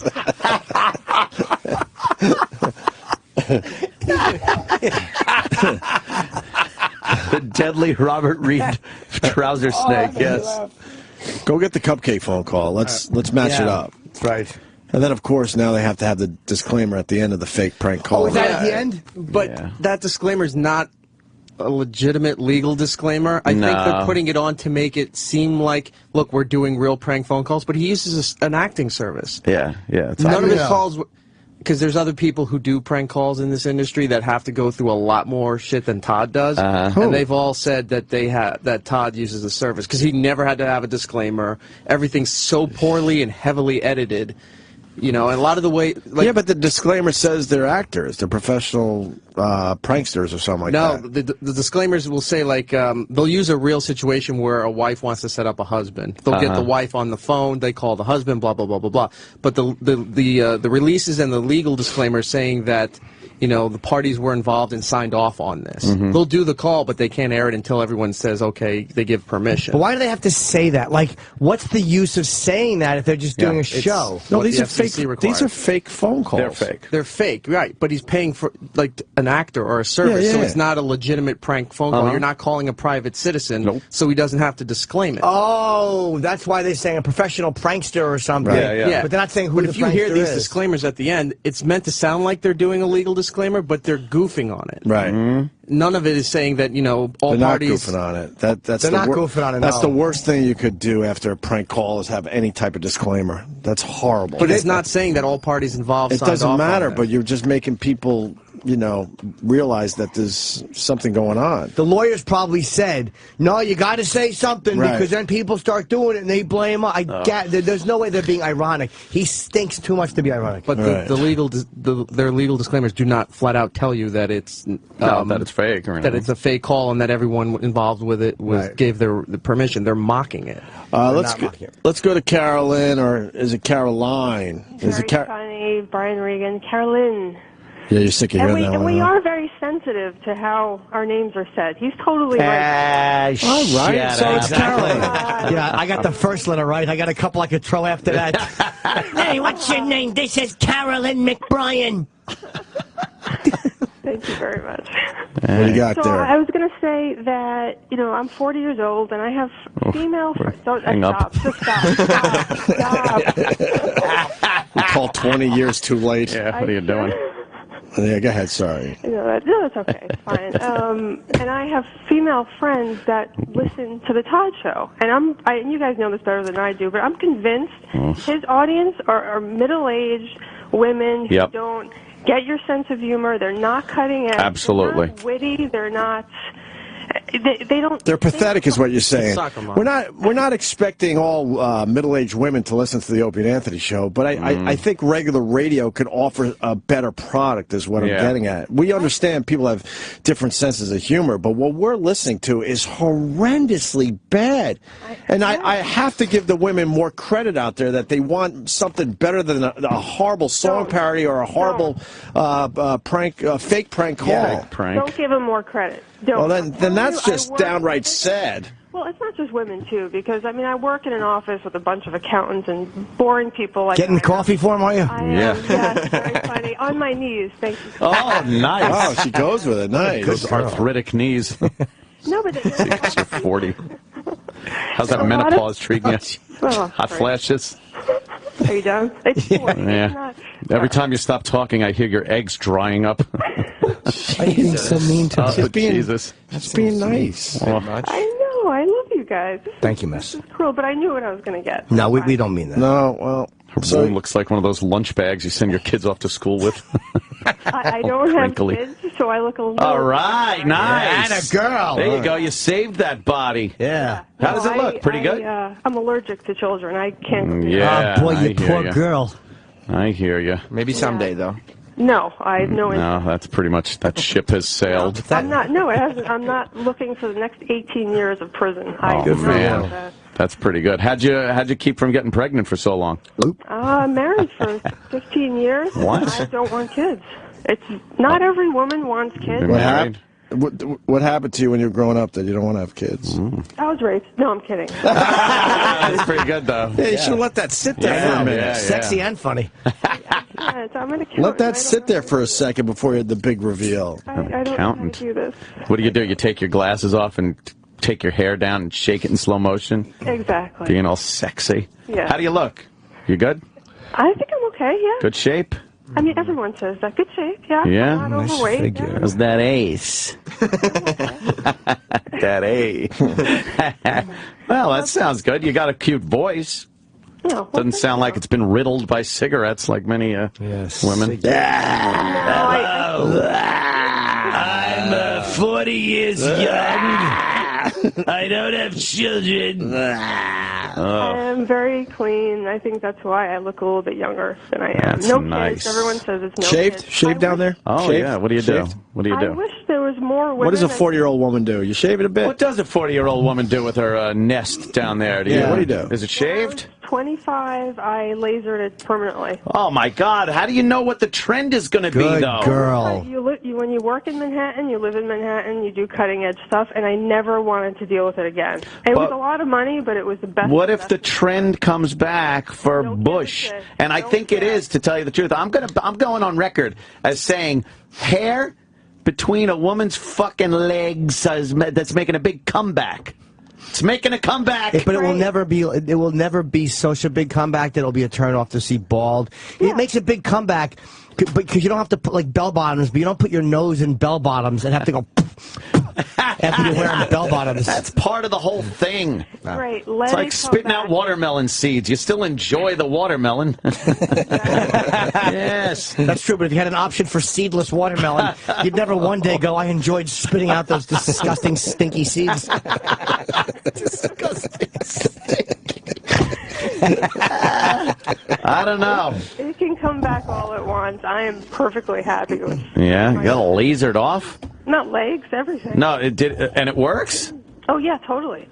That Permanent. sounds dangerous. That's great. It's painful. It's very painful. Oh, but all right. It's worth it. Well, thanks for your insight on it. Really? Middle-aged women. I like Oh, that. Christ, I can't believe that's all I can contribute to the show. That was very All you good. can contribute. It's very good, Unless though. you get in the kitchen or the bedroom. That's all you can contribute. Don't say it, James. Kitchen or the bedroom, Florida. I love you guys. Bye. Thank you very much. We love you. Thank you, Carol. Bye, Carolyn Line. Carolyn Line. It was Carolyn on that one. Yeah. So where were we? Lasered awful. Oh, so people are saying that it's the same voice on two separate fake we prank want to calls. hear, we're going to have to do it Eric- side by side. Eric should have had it by now, no? John in Boston. John. Yeah. Hey, you guys know how bad you fucked with Scott Sharon.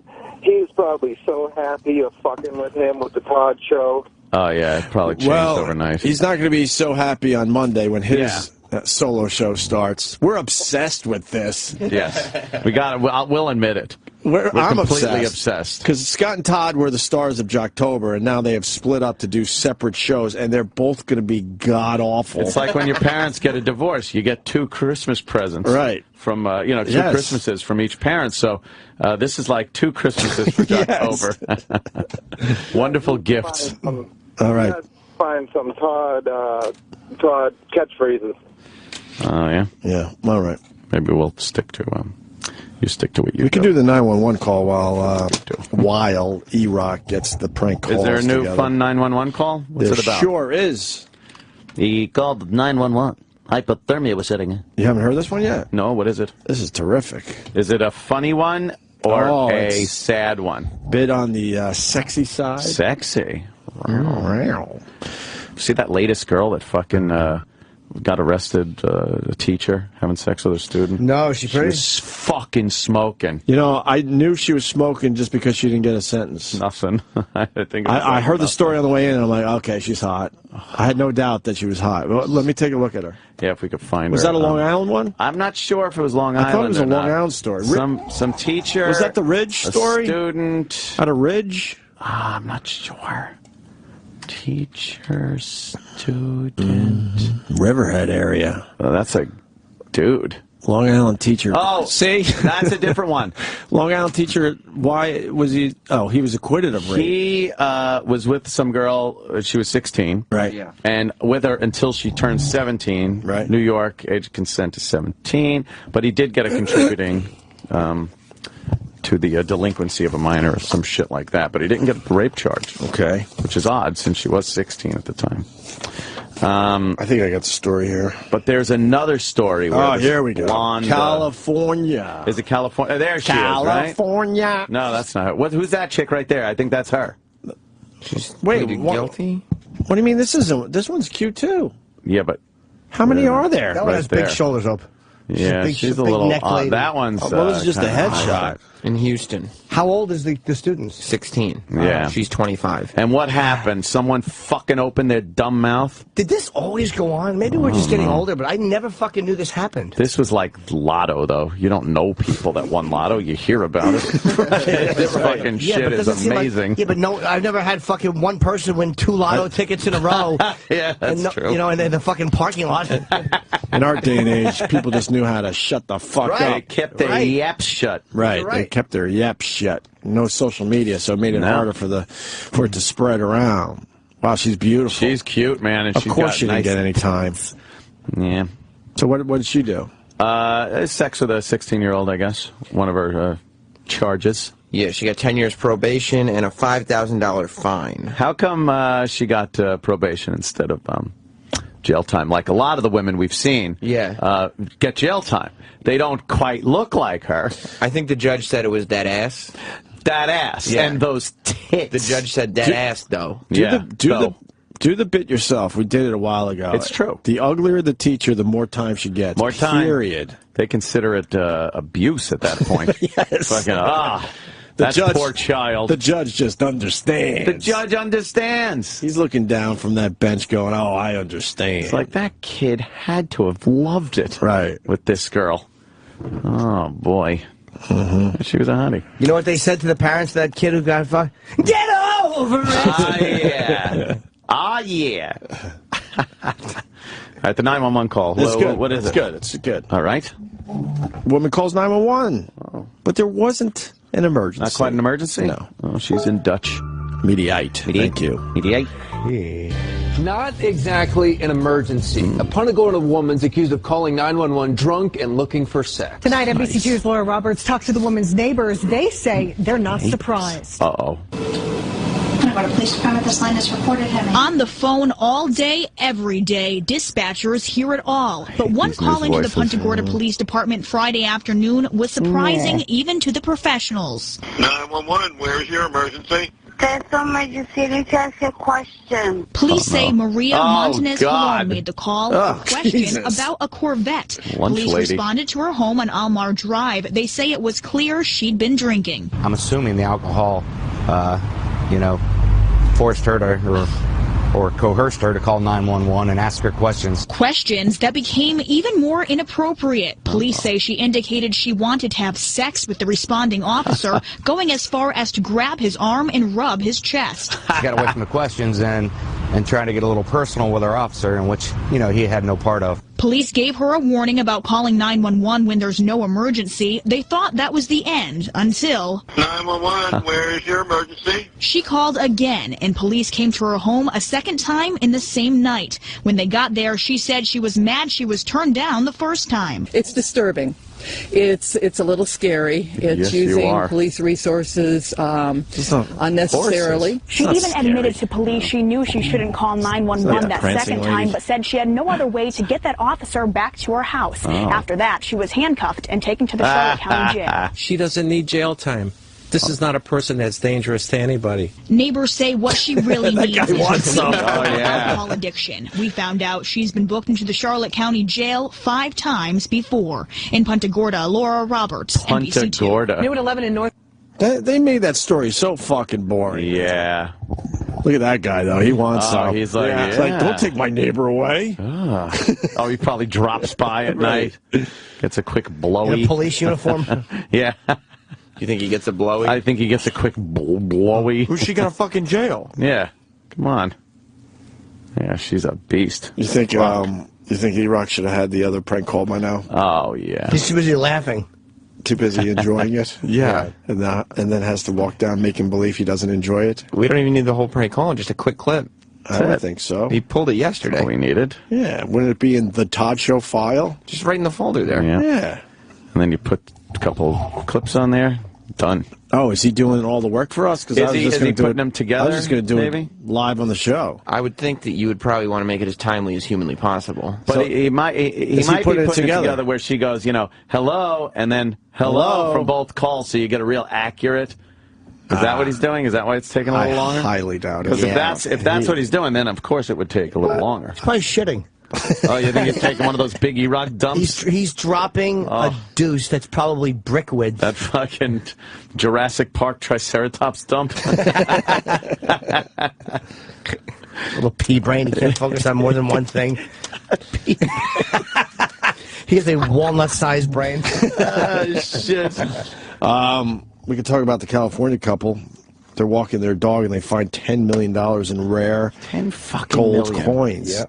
Why doesn't this ever happen to us or anyone we know? That's very, very rare, I would assume. Well, they had another one where some worker found a lottery ticket. Remember? I think we did the story a couple weeks ago now. And that was like $1 million fucking winner or something. And it was just the ticket was just blowing around in the leaves that he was gathering or something like that. I guess these gold coins came from the 1800s. But the rare part of they said because paper money was illegal in California until like the 1860s or 70s. Yeah. So to find coins this old in this condition, because they were heavily used back in the 1840s and 1850s, is ultra old. They said some of these coins might get $1 million for one of them. For one coin? Unless you go to the Pawn Stars place, and then it'll give you like $30. Right. Well, I got to have it rated. Got to put it in a case. It's going to sit in my shop for a while.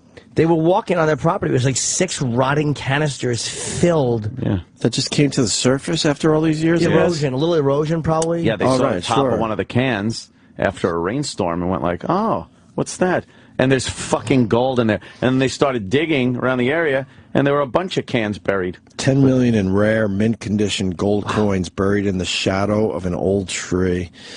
Nearly all of the 1,427 coins dating from 1847 to 1894 are in uncirculated mint condition. And they're in like a chronological order of date too. Like whoever was doing it was probably OCD back then, but organized them all according to like the year. Yeah, like Jimmy said, the gold pieces only add up to $27,000 as far as the weight of gold. Which is a lot, by the way, in the weight in gold. In the weight in gold, okay. yeah. But some of them are so rare that coin experts, like Jimmy just said, say they could fetch nearly $1 million a piece. Yeah, they're not only gold, they're rare fucking coins. A mint condition gold coin like that from 1840 something. This guy's going out on a limb. He says, I don't like to say once in a lifetime for anything, but you don't get an opportunity to handle this kind of material, a treasure like this, ever. And they're remaining anonymous. They're really smart. Because they don't want a bunch of people digging up on their property. Oh, yeah. Start fucking digging around. Think they're out there shoveling every 5 minutes? Oh, yeah. They're middle-aged. I would be. Keep going. Have lived for several years on the rural property in California's gold country, where the coins were found. There's gold in them thar hills. God damn, that's a lot of money. I want to find gold coins. Who doesn't, right? They plan to put most of the coins up for sale through Amazon while holding on to a few keepsakes. They'll use the money to pay off bills and quietly donate to local charities. Because I think that they said they have a pretty comfortable life. Yeah. If you own enough property in that part of the country to take a walk in a path in your own property, you probably got some money. Yeah. Rich get richer, right or wrong. Hey, I find one gold coin in my lunch pail, I'm happy. I drop it in a Pepsi machine, get myself a Pepsi. I find a silver coin. How much it's worth? 25 cents. That's a quarter. Wow. The wife doesn't like me drinking soda. Pepsi's don't cost a quarter anymore. What the hell? Rich get richer, right or wrong? You're right. E-Rock's back. Oh, good. Hey, what's this kid been doing? Did you put it together all nice for us? Shits or whatever the hell you said. Whoa. You put it together all nice for us? Yeah, it's not what we thought. Then why are we doing this? Why? Because I wrote in saying it's not the same people, but you guys insisted on the clip. So. Come on. The kid did his homework. We'll cut our losses. I'll keep track all week with the scams. He still uses actors and actresses, though. We know that. Yeah. All right. I just threw it away. We'll cut our losses on that one. Besides, we got to prepare for our Ted Lange interview. Lange, I hear. Now, you starting to hear Lange more? I hear it's Lange. Lange. L-A-N-G-E. Lange.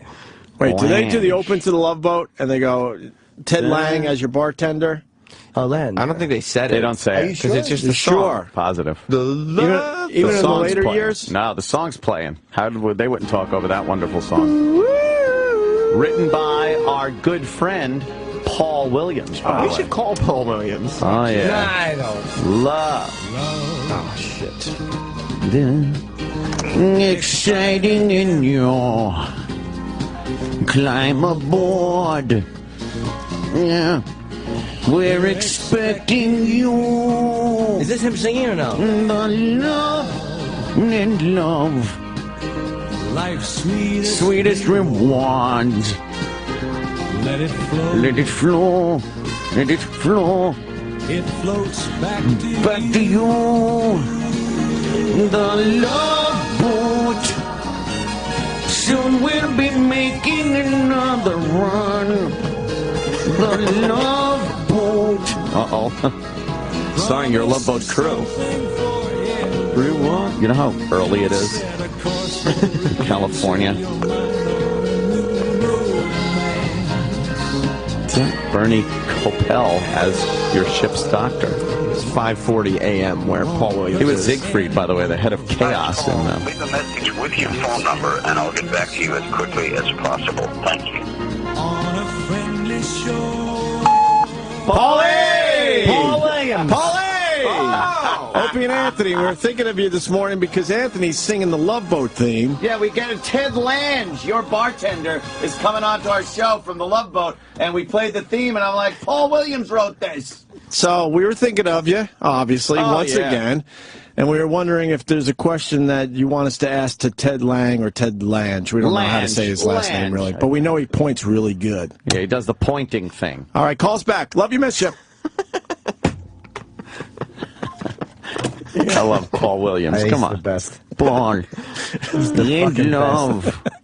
Life's sweetest reward. And he's gonna call back on. Hey guys, so good to hear you're thinking of me. Coming down in 3-part harmony. That Muppet Show episode rules. Just an old-fashioned love song. They sing it. The chorus is different. Yeah. Yeah. How did it? Wait. It's like more hunky-tonky. No, he's like, just an old-fashioned love song. Love song. They drag it out. His little arms are like Tweedledeeing.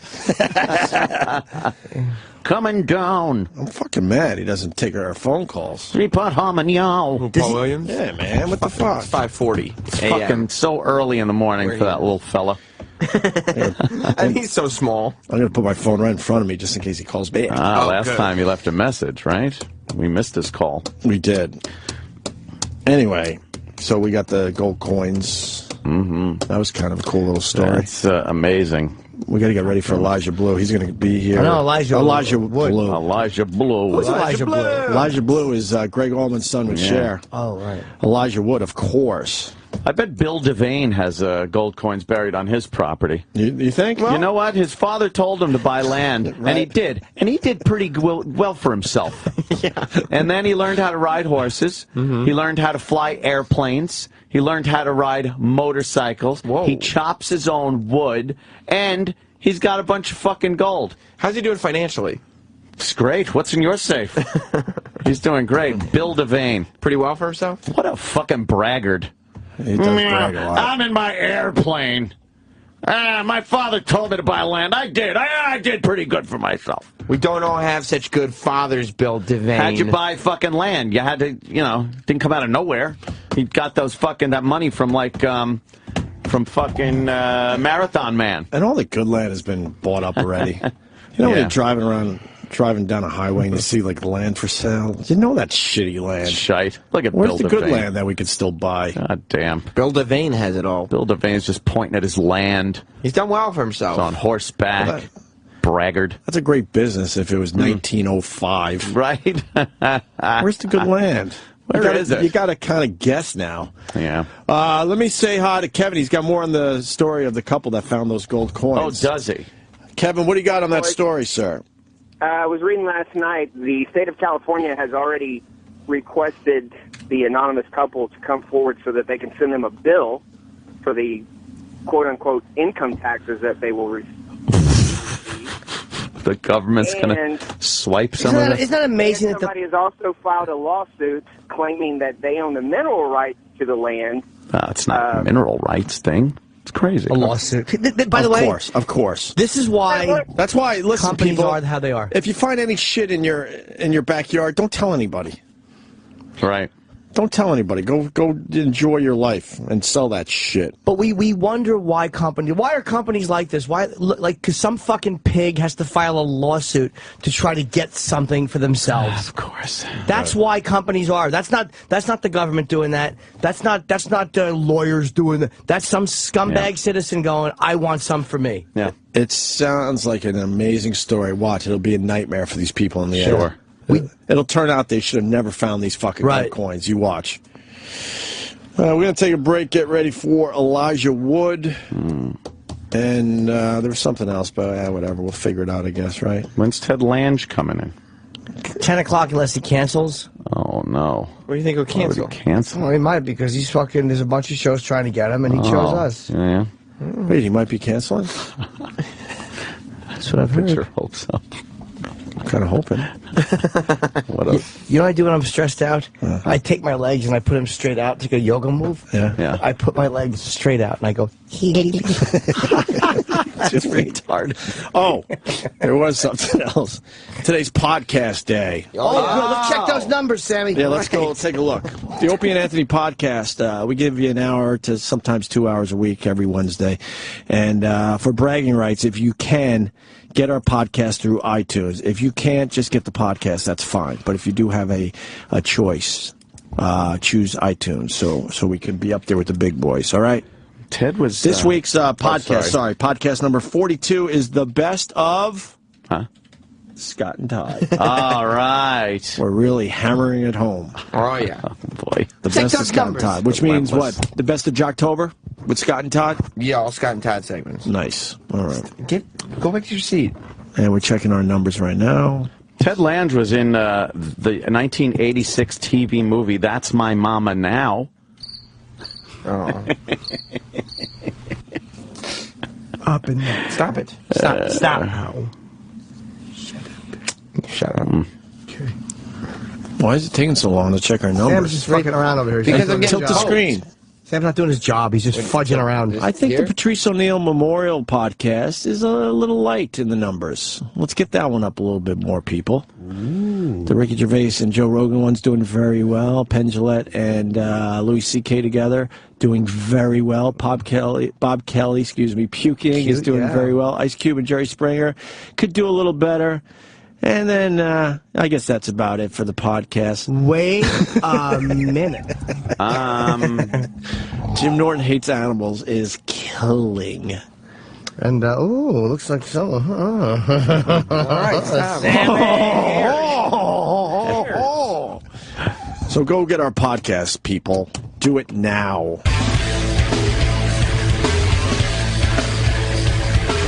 We got Elijah Wood coming into the studio. Oh. Promoting Grand Piano, opening Friday, March 7th. Grand Piano. Yes. What's that about? Jimmy saw the movie. I didn't see it. I'll wait till he comes in. I don't know how much to say or give away. Okay. He's a let's just say he's a piano player and a prodigy, and he's giving a performance, and things are not good. Let me see what it says in the actual. You said prodigy? Yes. Smack my bitch. All right. Smack my bitch. Fire starter. Let's see this. Well, I'll wait till Elijah comes in. I don't know where he is. Yo, where's the glass screen cleaner shit? I knew I shouldn't have let you guys borrow it. Oh, man. See what happened? You never gave it back, did you? Well, probably took it. Where's Mars? Had it up here on the console. Someone took it. And then someone took it. Yeah.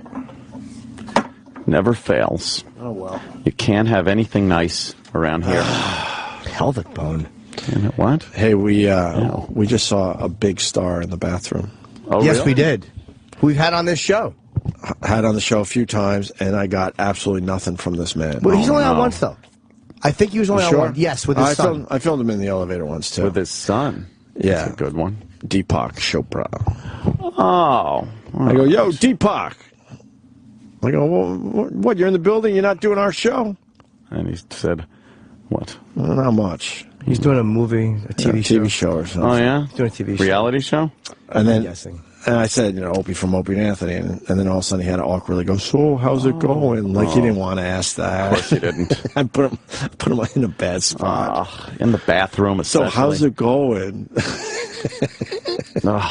I say this about Deepak Chopra. He is a fucking doer. Yeah. He does things, man. Robert Rodriguez, I thought of all day yesterday. Because he was, he just does stuff. Like, even when he was, like, a nobody, he wants to do something, he makes it. He makes his own music. Like, he's not a talker. Yeah. Like, just do it, right? Yeah, man. All Enough day with I was the like, talking God damn it, shit. this guy is... He's I wish I was motivated. Like that. Yes. Yeah. Let's bring him in. You hear that, Tim? Bring him in. Enough with the talking. Let's get some stuff done.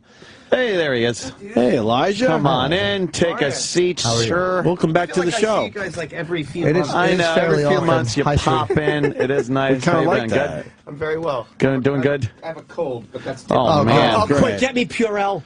I shook his hand. So this weekend I could tell everyone I got this cold from Elijah Wood. That's true. There's nothing special about it, let me tell you. Is it the flu?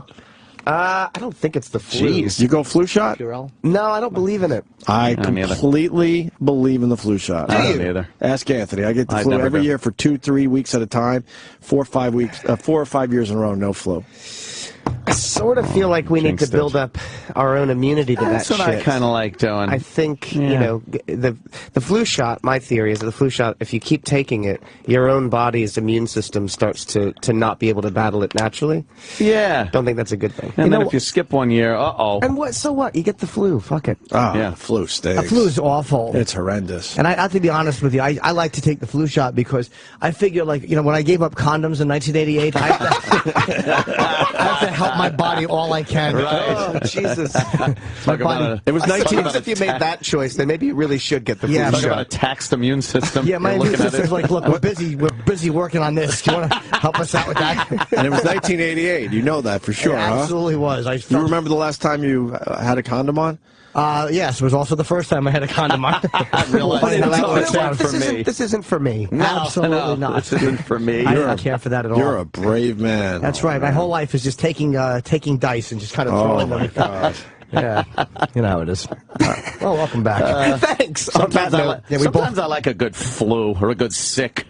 Yeah, get someone's there to maybe take care of you. And eat soup. Yeah, if you've got the time. I mean, the worst thing is getting sick and then having to work. But if you've got the time to just convalesce, and I like watch it some too. TV.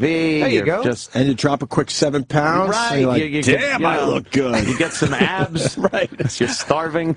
And then that first meal. Those flu abs, man. Yeah, flu abs are great. Really. But then the first time you feel like eating, then of course you eat like a pig. blow it. The 7 pounds goes back. Yeah, I hear you. But you're not finding really good things in the flu. You're saying, like, well, you know, you can watch TV and eat soup. Like, being healthy, like, there's no way you can eat soup and watch TV unless you're busy. Shitting fluid.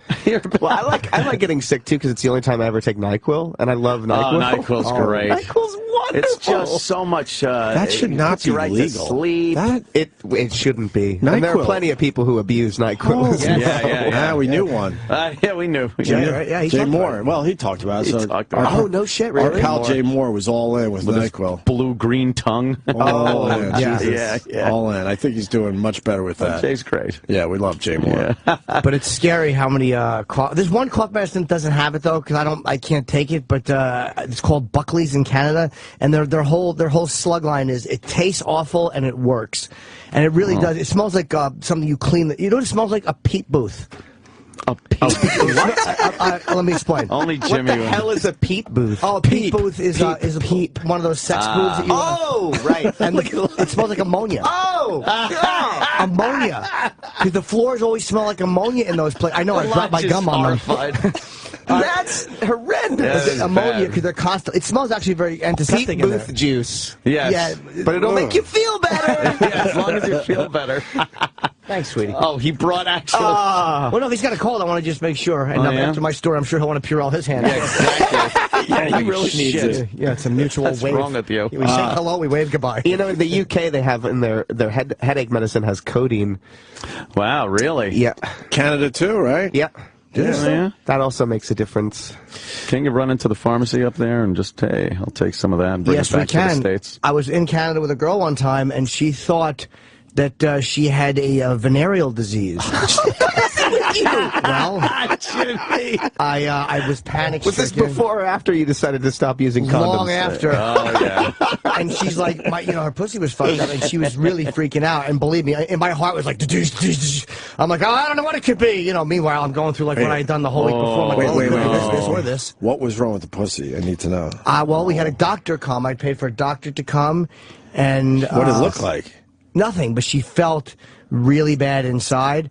And there was something wrong, and she was freaking. Emotionally, or yeah, right. Later on, you realize that's just being with Jim. Yeah. It was like when a Virgin Mary statue cries. Yeah. There's just one tear leaking down her thigh. Holy shit. But no, I had a doctor come to the hotel. We were so freaked out, and we went and got her something.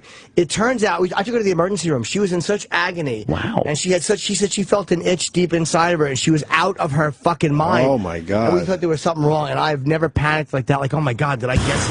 But it turns out when she got back to the States, it literally was just some kind of a reaction and a yeast infection inside. That's all it was. Holy It was one of those things that women get, but this one just hit her really bad. But I'm so glad I didn't fess up to anything. Right?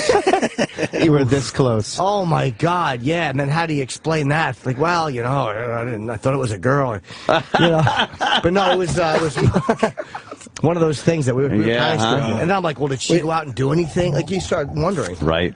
We got 2 phone calls for Elijah already. Oh, cool. Oh, fun. Let's go to Austin. Austin. Elijah Wood in studio. Hey, what's going on, guys? How are you, Elijah? Hey, man, how are you? I'm good, buddy. Hey, I just wanted to make a quick comment on the flu shot thing, man. I actually work in health down here in Houston, Texas. Yesterday, I sat in on a seminar given with the Methodist healthcare system down here about boring. Yes, sir. Please. Some rising rates of very serious diseases. A lot of that's caused by people not getting vaccinated. You know, polio. Things like that are coming back worldwide because there's been a very large push to go away from vaccines. People like Jim Carrey and Jenny McCarthy running out there saying... Yeah, we know all that, but what are you getting at with the flu shot? Well, I mean, the flu shot is a pretty important thing. You actually look at how many people per year die of the flu. Those people are supposed to die. Well, one could argue how many too people that actually die the people of the who flu? are dying have a weakened immune system anyway, right? Yeah. Sure. I hear what you're saying. I think you're right. I mean, there obviously polio vaccinations. These things are important. I don't know about the flu, though. I'm not totally convinced. Elijah Wood against vaccinations. Yes. Yeah, that's the way that's not at all what I'm saying. Right. Yes. That's what it's not at all what I'm saying. Elijah Wood says, "Let them die." I just listen. I think that certain vaccinations are really important, but I also think it's really important to build up your own immunity and eat well, and you know what I mean. Like we have our bodies are built to withstand these sorts of things, and I think it's important to do that. Do you work out or anything, or are you just genetically thin, or I hit the gym, you're dude. lucky? Not you. Oh. I used to. I just haven't had time in recent years. But yeah, I used to. You don't gain weight. Yeah. But I eat relatively well. You take care of yourself. I do. I try to. Yeah. And we have another phone call for you from Bob. Bob. Hey, Elijah, how's it going? Hey, buddy, how's it going? Hey, I loved you in all your movies, and just wondering, are you going to make Flipper 2? Jesus. What an ass. That's not what. It's not in the cards, I don't think. No, I love the show. It's my favorite. All right, thank you. Sorry. He was going to ask. Whatever. By the way, who listens to Jim Carrey and Jenny McCarthy anyway? It's like, I mean, a lot of people did for a while. But why? Jimmy? Like, because they're celebrities. It's so silly. Right. Like, we listen you don't to have our celebrities. Well, the situation as it pertains to Jenny McCarthy wasn't it about how certain vaccinations actually caused autism? Yeah. Right. But listen to a doctor, not a celebrity. Like, you know, maybe something happened to her and you could hear her opinion, but don't allow your own children's vaccination to be based on what a celebrity. Go to your own doctor. Yeah, I think over the years it's been proven that to inoculate kids is better than to not. Yes. I mean, eradicating. I got 2 kids. I'm not going to take that chance. No, I'll assume my pediatrician knows what the fuck they're talking about. That's of course, yeah. So what? I mean, God. My immune system's good though. Like I take a little coldies if I get that. I stump for them. I feel something. Those little coldies. They used to have gum. Sure. Unbelievable. It knocks it out by like coldies is really good. Amazing. Yeah. And I usually don't like airborne's good too if you're about to take a flight. Yeah. Right. Yeah. Flights are the worst because it's just a cesspool of germs circulating around. And I always eat my lunch in the bathroom on the toilet. It's just the way I do it. I mean, sitting on the floor using the toilet as a table to build up that immune system. You got to do that. Yeah. Expose yourself to those germs, man. I just like it. It's healthy. How did we get on this subject when we have Elijah in here? Well, we shook hands. Talk about his movie, for the love of God. Though. This is good stuff. Yeah. I did see it. I watched it, and I liked it. It was Grand Piano. Grand Piano, you saw it. Yes. Oh, great. I don't know how much to give away, so I was going to let you kind of, like, I'll start the synopsis as you're a piano player and a prodigy you're doing your first concert after, like, something on a meltdown. Yeah. And how much am I allowed to say? No, you can say more than that. Okay, at the very end. That's it. It was, the last frame. The last moment. But, no, and it stars Elijah and John Cusack. And, is that the first time you're working with him? First time, yeah. Wow. It was a real treat. I mean, he's great, man. I grew up watching him. Yeah. He's a total icon. Yeah, isn't that so odd? He's one of those, like, weird, wacky, kind of kid, wacky movie guys, and he grows up to be a fine actor. Absolutely. Yeah. He's a bigger guy in person. He's very tall. Giant head. I can't believe how big he was. He's a big he's like guy. 6'2" or 6'3". He's very tall. I'm definitely dwarfed by him. That's for sure. He's a big guy. Who's the girl that played your wife? She was really hot. Carrie Bichet. What else has she been in? She's lovely. She was in Argo, most recently. She's extraordinary. Okay, yeah. Yeah, she's really wonderful. And you're getting ready to play this concert, I guess, on this famous guy's piano who is dead, and you're going to try to play a really tough piece, and then you're opening your music book, and there's threatening notes in the music book. Yeah, that if I start to go through my notations, and I see these messages that essentially say that if I miss a note, that I'll be killed. Yeah. And I see that there's a gun trained on me with a laser pointer. Thing. Wow. And initially I don't take it seriously until he shoots the ground, and I'm like, oh fuck, that's real. So yeah, it's essentially that my character is forced to play And ultimately, what he learns is that he's going to be forced to play a very impossible piece that he would try to stay away from for a long time. Otherwise, he'll be killed, and his wife will be killed. Yeah, and there's a way that, and it makes sense the way you communicate with him during the whole piece, and he communicates with you, and it's like the way they wrote it. I don't want to give away the whole. But it was just well done. The communication between you two. I'm like, all right, that's how that would happen. Like that's the only way that could happen, and it makes sense. But it was a tremendously original concept for a film. Now, this is based off of the Bugs Bunny and Daffy Duck episode where Daffy put the dynamite under the key of the piano. Ding ding ding ding ding ding ding ding ding ding ding ding. Yes. No, you dumb bunny, try it again. No, well, the way this film is sold is it's the piano role Adrian Brody was frightened to take.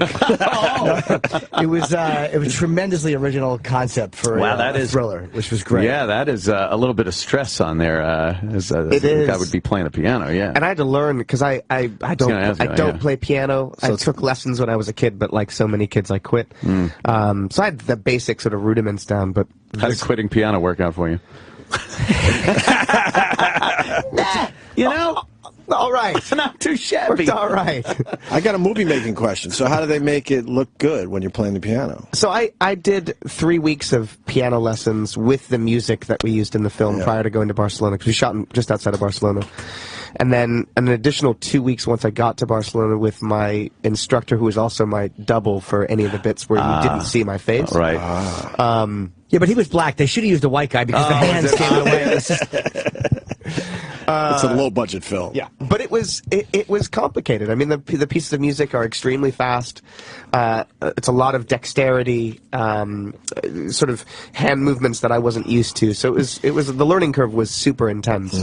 But ultimately, what really helped is I asked the instructor if he could film his hands down on the keyboards for all the pieces of music that I had to learn, so that for reference, whenever I had to for like the next day's amount of pieces of music, I could then look top down at the hands and sort of have almost like a muscle memory view. So you were getting dailies of two hands. Basically. But that helped in terms of just orientation and how hands move. I could sort of memorize that.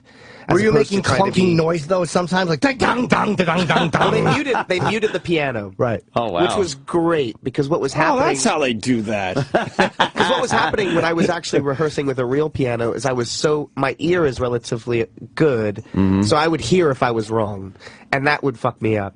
So taking the music out of it made it so that I was just focusing on being in the right place at the right time. So it had more to do with where the hands were and rhythm and timing more than anything. Did your double have to start biting his nails, too?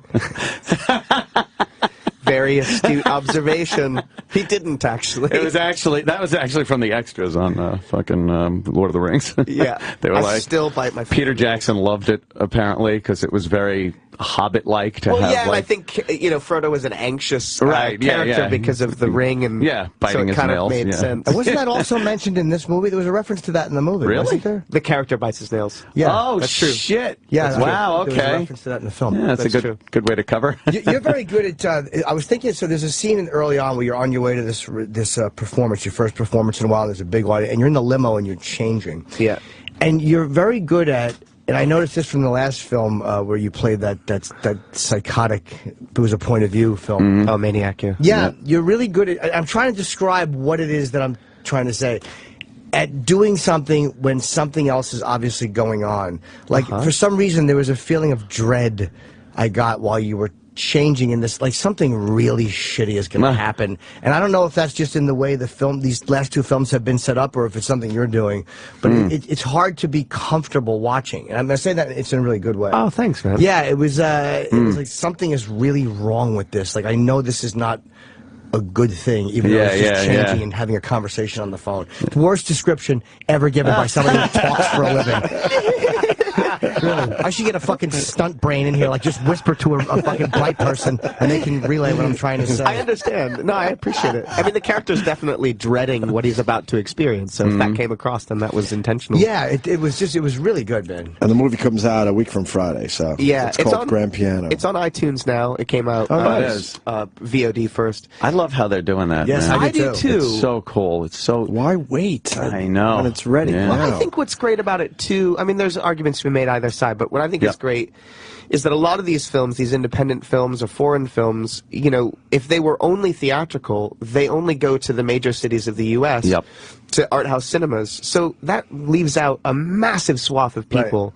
Whereas now, you know, people in the Midwest who wouldn't have access to these films can go onto iTunes and see them, and I think that's a really good thing. There are some visual, like, big CG movies and stuff that you kind of want to see in a theater. Yeah. But a lot of these really well-done, smaller movies, good enough to see at home. It's great. It is great. Like you don't want to get Godzilla 3D on iTunes before you go to the theater. I mean, I would recommend seeing this film in the theater. It's super cinematic. It definitely... Eugenio Mira, who's the director, he just did such an incredible job. It's a real credit to him as a director and as a sort of visual mastermind. It's a real throwback, the film. It feels like something from the 40s or the silent film era in terms of the way that it's constructed. It really feels like cinema, and he uses that language of cinema to articulate kind of what's happening over the course of the film. Because if you look at it, the movie is really a guy sitting at a piano. Yes. That's what it is. So that you have to sort of construct it and craft something to help move the piece along so that it's not banal. And it is quite an extraordinary piece, and it's a real credit to him and to the cinematographer. We just set up a camera on a tripod, one shot, right at him for 2 hours. Like a German minimalist film. Yes. Well, we got some great phone calls coming in. Gregory in Jersey. I somehow doubt that. No, this is a good our one. listeners. Gregory. Hey, how are you? What's going on? Hey, Elijah, I was just wondering about your upcoming film called Cooties and your move towards genre horror films. Are you a huge fan of that genre now? I am. I mean, I have been my entire life. And yeah, I started this production company called Spectrovision about 3 years ago with the aim to produce essentially horror and genre films. And Cootie's got quite the buzz in what, Aspen, was it? It was, no, Sundance. Oh, Sundance. Yeah.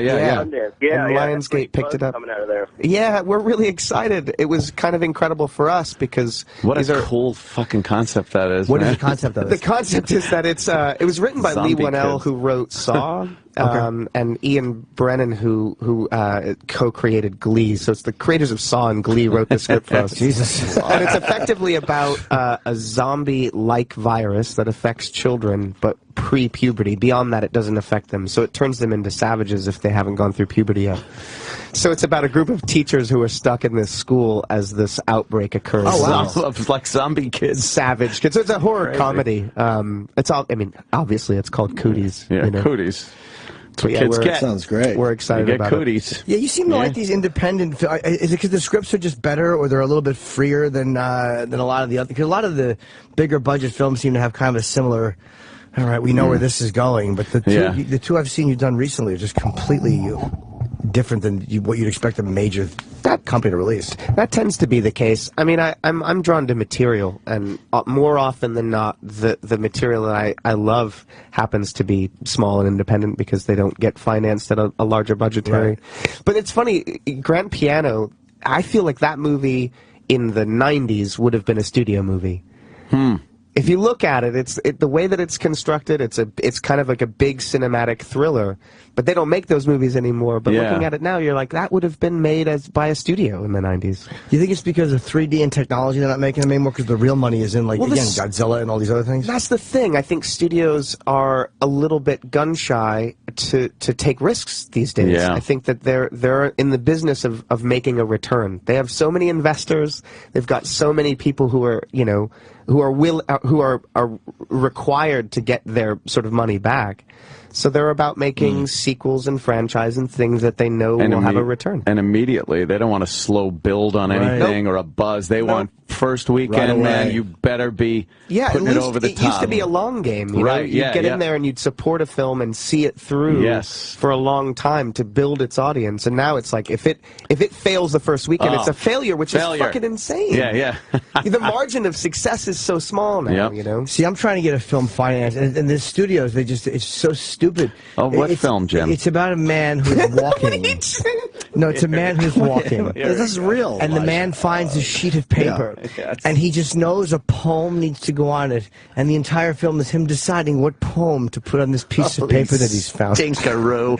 And it's a 4-hour 3D, big budget. Extravaganza. Yes, but the end, when he actually writes that poem, it is going to be so satisfying. Yes, when that pen comes out and everybody in the audience ducks because it's 3D. That's the only time the 3D technology is used. Just for the pen. For the pen. But you don't tell the audience, so they sit there the whole time with the glasses on. Yes. Waiting for it to happen. But what they don't realize is that the glasses make it regular. You have to take the glasses off for it to be 3D. This is a horrible idea. I wonder why you can't get financing for that. I know. It seems I know. ridiculous. I know. I want Forrest Whitaker to be in this as the man who drops the paper. We got your biggest fan on the phone right now. Ooh, Sean is saying he's your biggest fan. Sean, Palo Alto. What's up, Sean? Hey, I am a huge fan. I actually knew that if I called, I'd be on hold and I could listen to the interview. So with Elijah Wood, I wasn't necessarily a fan of Elijah Wood to begin with, but it turns out this guy is in a ton of movies that we all enjoy. And then when he did the Frodo character, you figure, well, that'll always be, he's always going to be Frodo. But he was able to break that. In fact, the Wilford character is one of my favorite characters now. Oh, thanks, man. Yeah, and then I saw this freaking creepy psycho killer movie, and to have someone like you play the psycho killer totally made the movie more interesting and enjoyable. Oh, cool. And, I think you do a fantastic job, and I totally look forward to all your projects. And the grand piano I saw was on demand, and I'm definitely going to watch it. Oh, you got a question for Elijah? No, I just wanted to suck his dick. Just want to lap his ass a little and hang up. That's good. Way to bring it home at the end. I got a question. Way to bring it home at the end. What a way to bring it home. Well, what are you going to do? Thank you, Sean. I'll keep you on hold so you can keep listening. Thanks, Steve. Is Wilford coming back? It is, yeah. We go into the 4th and final season in March. Wow. Why only 4? Is that your decision? 4. No. It's interesting. When we started the show, I kind of hoped that it would only last 4 or 5 seasons, primarily because I feel like the conceit of a guy who has sort of psychological issues, and the reason that Wilford exists is because of those psychological issues. That can only last for so long before you start just beating the same drum. Yeah. And I never wanted that to be the case. I wanted it to have a sort of beginning, middle, and an end, and if there's a way to sort of end it, 4 or 5 seasons seems right. So it was sort of like a mutual thing that it all kind of came to an end, and it feels right, and I'm really excited about actually being able to, because I think what would have been the shame is canceling the show and then not having a chance to finish it out and to close it out. So we get that chance, and we're really excited. Yeah, it's hard to find like a concept that can just be open-ended and go. Like my show that I'm pitching, The Dance Master. I mean, I'm hoping that can last for... The Dance Master. It's about a man who tries to stop poverty and war by teaching people to dance one village at a time. Where I go around the world, I teach people the gift of dance. Another from PU Productions. Do you ever watch Improv Everywhere or Improv Anywhere? No. It's a website, and they do these crazy mass improvs and they have people film them. And sometimes they do like mass dances in public spaces. Oh man, Jim. It's pretty amazing. Taking your idea. Well, no, because I'm the dance master. It's a different thing. The problem is we can't. Are you the dance master? Of course I am. Yes, right. I teach people the gift of dance, and I go from village to village and from hamlet to hamlet, and I show them. But you don't dance. No, I don't. We can't get the music rights for anything. So it's a little halt in the production. So instead of wars, we could just have dance-offs. That's you know what I mean? Like finale. break dances. Yeah, it's kind of like I could see break dancing in the Middle East, man. Yeah, that's how we solve our problem. There's a big dance-off at the end of every season. I gotcha. Like in Beat It. I like it. Yeah. That sounds fantastic, Jim. Let's go to John in North Carolina. John. Hey, Elijah, my sons and I are big fans, but my question is the movie Maniac, which was just freaking awesome on your remake, really awesome, because the original's great, too. Yeah, it is. But we couldn't figure out, I couldn't anyway, what city it was shot in. I thought it was L.A., the gritty part of L.A. Yep. And where the hell did you get all the mannequins from? We did shoot in L.A. It was downtown Los Angeles. So the original was set in New York, obviously. But we were keen on differentiating, I think, from New York and Los Angeles in terms of film shoots tends to not shoot downtown, and we were really excited about shooting downtown in a way that is not typically seen. Why doesn't it? Why is that the case? Yeah. Downtown's a funny place. It's a weird place. It's one word for it. It sort of is. You know, it's sort of past its prime, and it's a little bit rough around the edges. And I mean, it's kind of going through a revolution now. There's all sorts of restaurants and bars and stuff opening. A lot of people moving down there, but it typically doesn't get filmed. The other parts of LA get shot a lot more than downtown. So that was part of the reason. And then the mannequins. I can't remember where we got the mannequins from. So, can't be of much help to you there. I'm sorry. Elijah didn't bring them in. That's the set design. But the mannequins are awesome. And a lot of them were vintage, too. What's that? I said Jimmy would like some of those mannequins in that movie. Yeah, there's probably a few I would like. There's some creepy ones for sure. Well, Elijah has there was to go. one mannequin that had, because you know mannequins are built for putting clothes on for displays. That's the idea. There was one mannequin, you could see it in the movie, that had what looked like breast implants.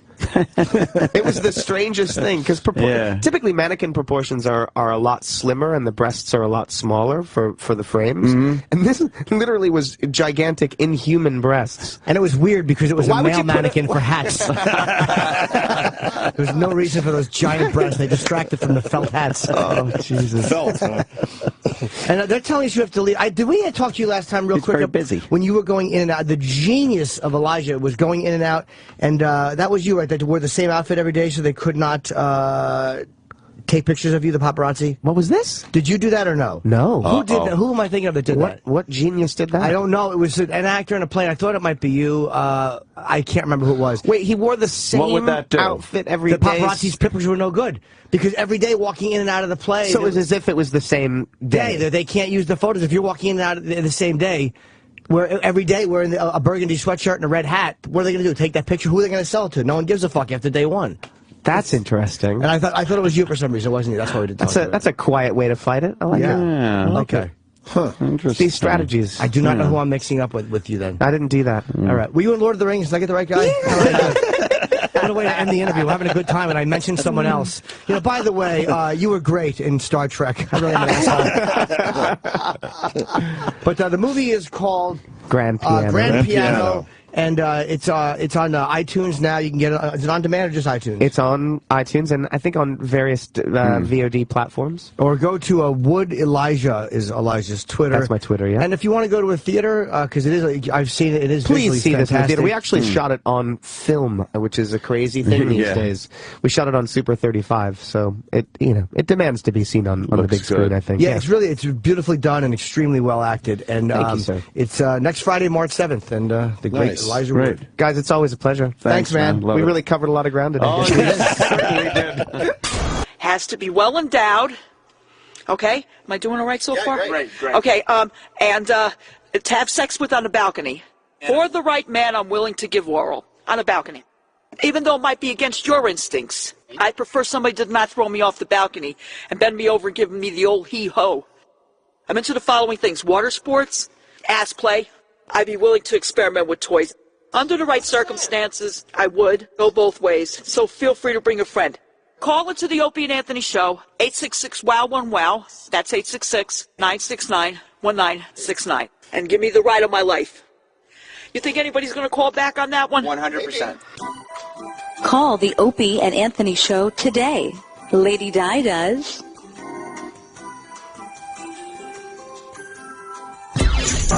Opie and Anthony have been excelling at this for 20 years. Need proof? Listen to this 20th anniversary Opie and Anthony radio gem. Okay, here's the deal. We clear off the console here, right? We get Stalker Patty completely naked, okay? All right. Mousetraps all over the place. The check that the listeners are giving her through us. Yes. All right? Blindfolded, has to find... Oh, that's brilliant. That's brilliant. Ladies and gentlemen, Thank you. Gregg Opie Hughes. Yeah, that's Gregg Coming through. Thank you. Coming through. I'm going to be the field reporter here. Patty, here's the deal. You hear my voice? Shit. I do. All right, you got to come toward me. There's 10 mousetraps in front of you. Oh, I'm so scared. I know. Yes, but just think of the wonderful prizes you're going to win at the end of this. $2,000, Patty. Oh, no. No, don't do that! $2,000, Patty. Come on. Come on.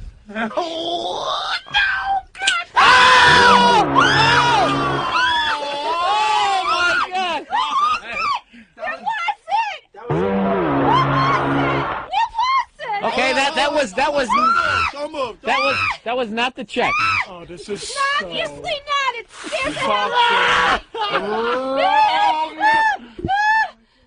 Feel around for the check, Patty. We're almost there. $2,000 on the. Oh my God! That hit me! My finger!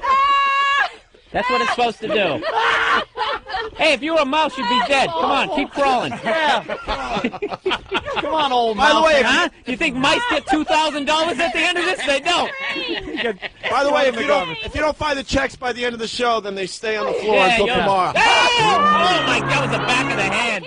Oh my God! It's got the palm of my hand. She's gonna have to give the teller the check with her mouth. Oh, you're mean. You're mean.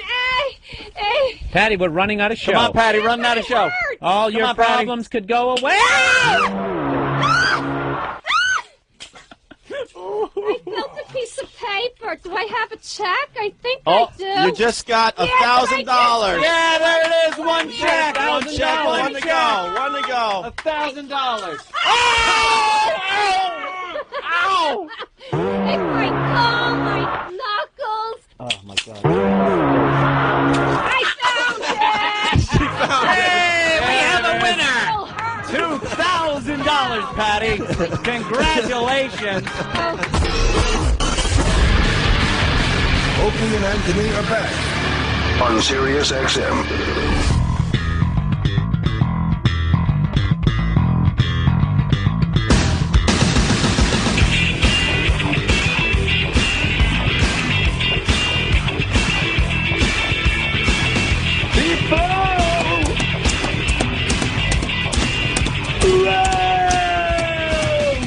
Ted Lange. Lange. Ted Lange. Lange. Lange. I don't know what it is. Lange. Lange. I say it's Lange. Yeah, so either call him Lange or Lange. Lange. The bartender from The Love Boat. This is a big get. First name. Say Teed. Teed? Hey, Teed. This is a big get for us, guys. It is. We've had some A-listers in here, but, hey, Bob! I was going to make a joke. It's really sad when you know somebody so well, all they have to do is say that, and you have to go a few letters down. Yes, of course. It's the simplest thing. Fuck.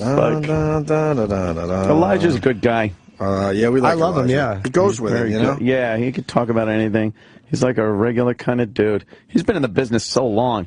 He's like one of those, like, fucking, what you call it, those Opie guys. Not you, Opie. The other Opie. I thought you were talking about me. Nah, the other Opie, the Richie Cunningham Opie. Like the, yeah. How do I get rid of the Opie name? Opster. You think we can do it? Oh, shit. I don't want that name anymore. You don't want it anymore? No, I haven't wanted it for 10 years. We should have a big retirement of the name thing. And then have the listeners pick a new name. Oh, that'll be a good one. God, a program right now is jerking off somewhere like, that's a great idea. Oh, what a great idea that is. I'm going to use that with my morning show. Yes. Cowhead is doing something where he's retiring the name or something. What's happening? I'm doing a roast for him. Cowhead? Bob Kelly. Is he retiring the name? I don't know. But we're roasting him in Tampa. Yeah. And fuck, I'm not going to repeat the line, but Bob Kelly last night told me one of his roast jokes. And it made me laugh so I wanted to fucking smash Bob with a chair. Wow, is that good? Yeah, it was really, really fucking funny. Bobby's funny. God damn it, annoyed me it was so good. Oh, man. Yes, Kenny. Kenny? That Cowhead roast is for charity, too. They're supposed to send me the link so we can plug it. Oh, okay. I'm doing the club the weekend after that, like the next night and Saturday. Only 2 nights, but I'm happy to. Splitters. I just don't know this Cowhead guy. He's a fucking huge DJ. I know, I just don't know him. Mr. Cowhead, he was just here to visit you. I know. We was saw he him. really, Eric? Yes. Yeah, we saw him the other day. He took a photo with him. Yeah, we saw him I a thought couple it was weeks just ago. a listener. No. I don't know. Dude, he's been a good supporter. Maybe introduce us next time. I just remember Cowhead from Rockhole's intern. He was fucking on Bubba's station, and he was sticking up for us against Bubba on his own station. Oh, yeah? He's like a friend of the show. A I'm tremendous sure he's a friend of nice the show. guy. I Cowhead just is a don't know cool him. dude. All right. Is he in a loose mood? Show me a picture of the guy. He's not handsome. He's not handsome. He's With not a name a looker. like Cowhead. No, he's you not know, a looker. He can't be. That guy. That is a I've giant met that guy. cow-like Yes, head. It's Cowhead. I've met him. Yes. Okay. Multiple times. He was here. He took a picture with us. Yeah, I remember. Go to Cowhead's Twitter. Okay. He is a very good Cowhead's friend going to of be our show. very, very disappointed at this conversation. We certainly like the Tell you people that much. like us, so. I'll tell you that much right now. I'm all about this Cowhead guy. Look, guys that support us on terrestrial radio are very they're few and far between, too. Yes. And they're promoting us on terrestrial I radio. have no problems with the Cowhead. I want to ask him how he got his name. How do you get a Cowhead name? You know how he Is it did? as interesting as the sex bagel name? Who? What? Yeah. There we are. Look. You're the one with the beard. There's, wait, there's me, and that's Cowhead. Yeah, that's Cowhead. Oh, I thought that Who guy kid? won a contest to sit in and watch the show or something. Because those guys come through every once I in a know while. how he got the name, by the way. How? It's the only way he can come.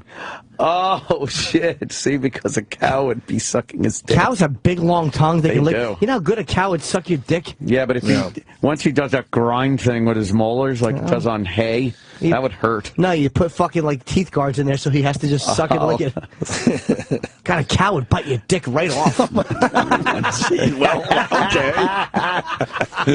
You could probably fuck a cow's nostril.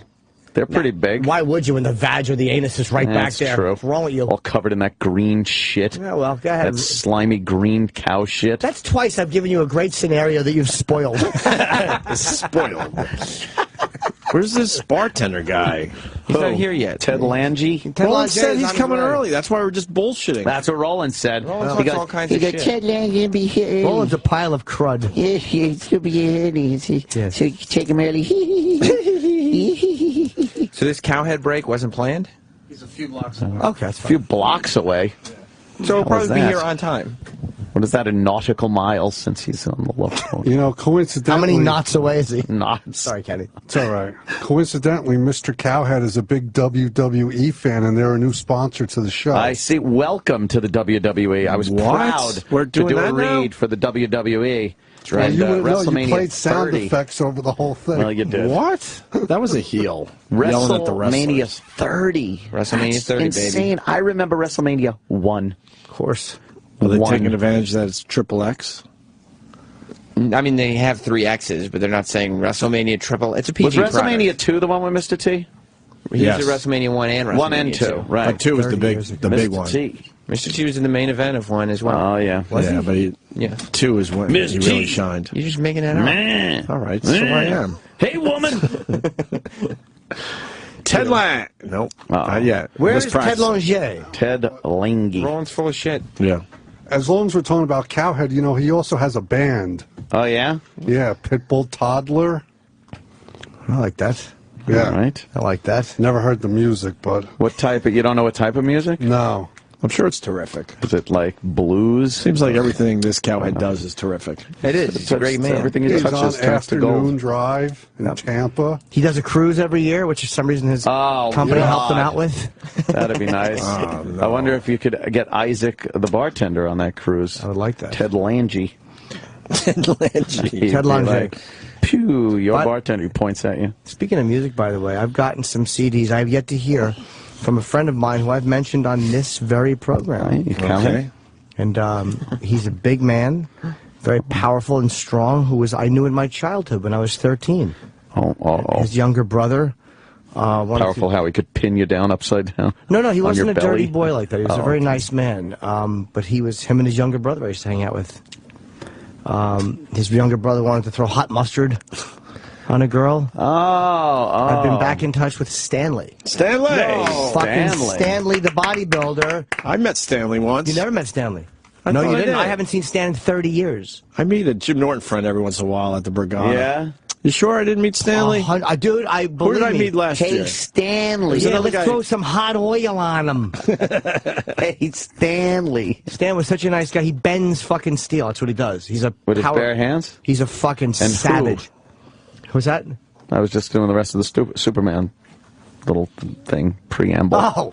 And who? Yeah, he's just a nice Disguised guy. as mild-mannered reporter. Is it like old or? Yeah. Fights a never-ending battle for truth, justice, and the American way. They sure threw all that shit out with the new Superman. What would he do back then for the American way? Would he throw out certain water fountains? He makes sure that they only eat at the designated counters. That is a Superman. Well, who did you meet last year? One of my old friends, I guess. I don't know. I thought it was Stanley. I don't know. There's another guy you've talked about a lot on our show, because I love when you bring up a name from the past and have his first and last name. It just makes me laugh. I don't know why that makes me laugh. Because it's almost like it's a movie or a book. It makes or it something. so personal. Yeah, it's very personal. By the way, Roland fucked us up. He did. He goes, you want Ted Lange early. Now, officially, he's not early. So why would he say you want him early? We were in the mode now. Right. I mean, that's so we figured, all right, That's let's shoot the just shit for rolling. 2 minutes, and then the bartender guy comes in. Yeah. He'll be here on time. When is he docking?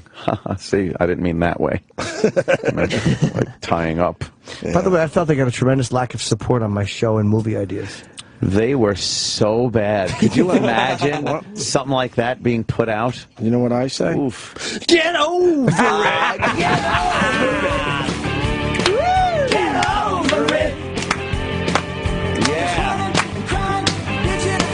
Get over it! Do you like the pitch in a fit line? Pitch in a fit. Do you like that line? That should not be in any song. Not at all. Pitching a fit. Exactly. Unless you're playing football. Did you get it? Yeah, we got it all right. Valkyrie.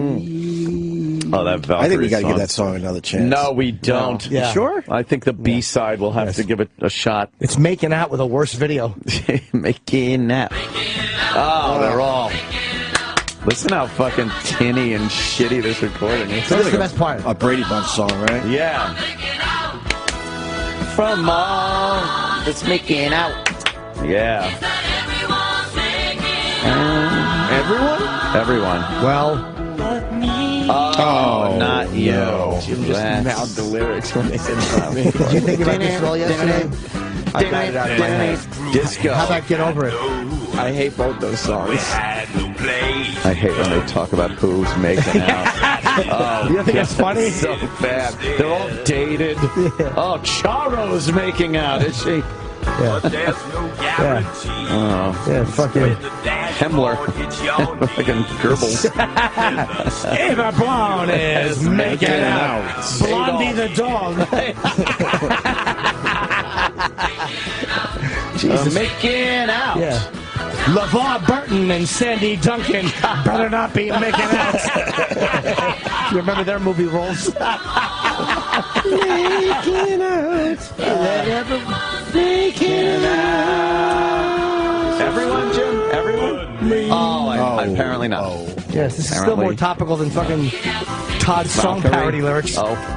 I hear that there are Oakland Raiders. Yeah. Making out. Raiders got his hot crusaders making out. Oh, God. What a horrible old reference. Darth Vader. Why? Jack Sprat, when he's not eating fat, is making out. Why? Uh-oh, shit. I've even seen a Muppet that is making out. Really? Yes, and Jim Henson, too, with a penis. He's checking out. Checking out.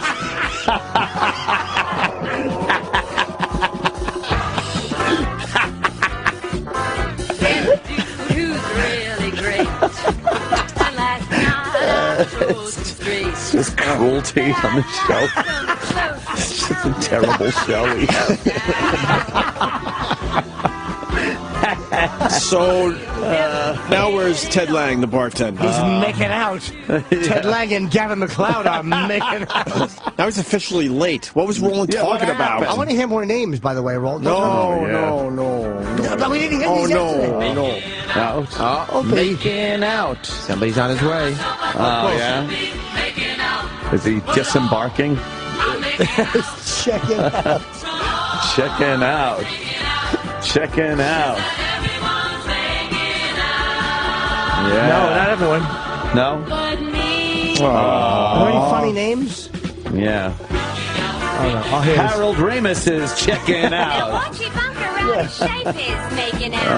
Sid Caesar and John Ritter are checking out. King Kong when he is going ape is making King Kong. He's in Hong Kong. Oh, here we go, guys. Swear. Here we go. All right. Oh, you're going to get it. It's the second that fucking door opens, he's going to point. I know it. And I'm going to yell yuck really loud. Yes. Oh, no. Here he comes. And I'm going to be codependent. Here he comes. Ted Lange, point. Ted. Hi, Ted. John. Here he comes. Oh, there he is. How you doing, Ted? Oh, wow. Ted Lange. Do it. Lange. Hello, Do how it. are you? Do it. Of course Do it is. Do it. Do it. Do it. Do it. Do it. Do it. Do it. Do it. Do it. You know what to do. Do it. He's got to be so tired of pointing at people. You're not going to point? Enough pointing you at want to point. Yeah, you got to say that. Yes. Pointing at people. I thought there was a girl that was going to come in. Oh, we have to do that, too. That'd be nice. Yeah. Your thing tipped over, Mr. Lange. It felt. It's all right. Lange. A lot of people just say Lang all the time. All For the years time. They've been saying that. Yes, they have. Yeah. Hope Lang said it that way, too. And I said, wait a minute, baby. Hope Lang. Yeah. She was on an episode of The Love And Book. Jim Lang, yeah. And Jim Lang? He wasn't on, but I did the dating game when I was a kid. Oh, you did? Yeah. Oh, you did? Did you get picked? Yes. Oh, you did? Yeah, I went to Ireland on wow. St. Patrick's Day. Jeez. From here, or that's where the dating game was played? No, the dating game was played in Los Angeles. Los Angeles. Yes. California. You're going to Ireland. In the 60s. This was in the 60s. That's crazy. And the girl was a very nice girl. Did you get anything? She was very nice to me. Was there a chaperone? In Dublin. She wasn't so nice in Limerick. By the time we got to Dublin, she was very nice to me. Oh, okay. Did you get a little? Did you get a little something? I just met a nice girl. Oh, Kiss and tell. No yeah, man, we really did it. They bring those. You got to bring a chaperone with you, right? Yeah, the chaperone was a lady named Mrs. McDermott, and Mrs. McDermott. She sounds like a prude. Yeah, she doesn't sound like she's a fun. She at least puts your cheeks. She was Chuck. She was Chuck Barris's babysitter. Wow. Whoa. Okay. And either she was Scottish or Irish or something, so she wanted to go to the Emerald Isle. Aye. She went there. She drank a lot of whiskey. Oh, And so, not much of a chaperone. Yeah, then. after a certain point. Oh, that's good. That's great. She was face down in the comforter while you and your date were going at it. Good for you. Good for Ted. I asked her if she wanted to join us, you know. But how did you get a date to fly you to Ireland? Like, that's a weird dating game. Don't they just send you out for like a little local thing? Well, no, they at that time show, the dating it was game. they had a nighttime version. I did the daytime version and lost, but they liked the way I played the game. Oh, okay. So then I did a nighttime version, and Dick Martin was on. I remember that we were all the guys in the green room. I said, wow, that guy's really cool. It was Dick Martin. Dick Martin was from Rowan and Martin. Yeah. And he was another one of the contestants? He was another one. No, he chose. Oh, okay. He chose the dates, and I was with these two other guys, and we were on one show. He was on another show. I think Desi Arnaz Jr. was on another show. Wow. Yeah, and so I was like, wow, man, look at this. And then years later, I worked with him on Love Boat, Dick Martin. Right. And I reminded him of the incident. Of that whole thing. Did he remember it? Yeah. Oh, yeah, he remembered the show. Me, not so much. Yeah. Now, this was back in the 60s? Yeah, 68. So now, obviously, it had to have been two other black guys and a black girl. Because back then it's that other game. No. What the hell do they think they're doing? Yeah. What the hell is going on? It was the actress from A Patch of Blue. She's blind. She can't see what she's doing. Selena. Yeah. I didn't think of that. Actually, Back then, it was. Nice. Well, hell, that was true on the Love Boat. When a black girl got on a Love Boat, you knew whose love story it was. Billy D. Williams was coming on. Yeah, that's right. That's pretty much all they used. Yeah, that's how that went. You know. Wow, that is amazing. You know, that's that Love Boat was pretty successful there, Ted. My God. Yeah, we would get 70 million viewers on our premiere show. Look at Jimmy's eyes. That's unheard of. You can't do that nowadays. Viewers. 70 million on a premiere show or Sweeps Weeks. You know, that's you forget how huge that show was. I mean, people would just. Yeah, it was crazy. Wait, what does that mean for you, though? You just couldn't even leave your house if 70 million eyes are on you. You know what? What's interesting is that now the people that grew up with the show remember the show, and they have children, and I'll walk somewhere, like go to see a movie or something, and the father goes crazy, and the kid's going, Dad, it's just some black guy. What are you doing?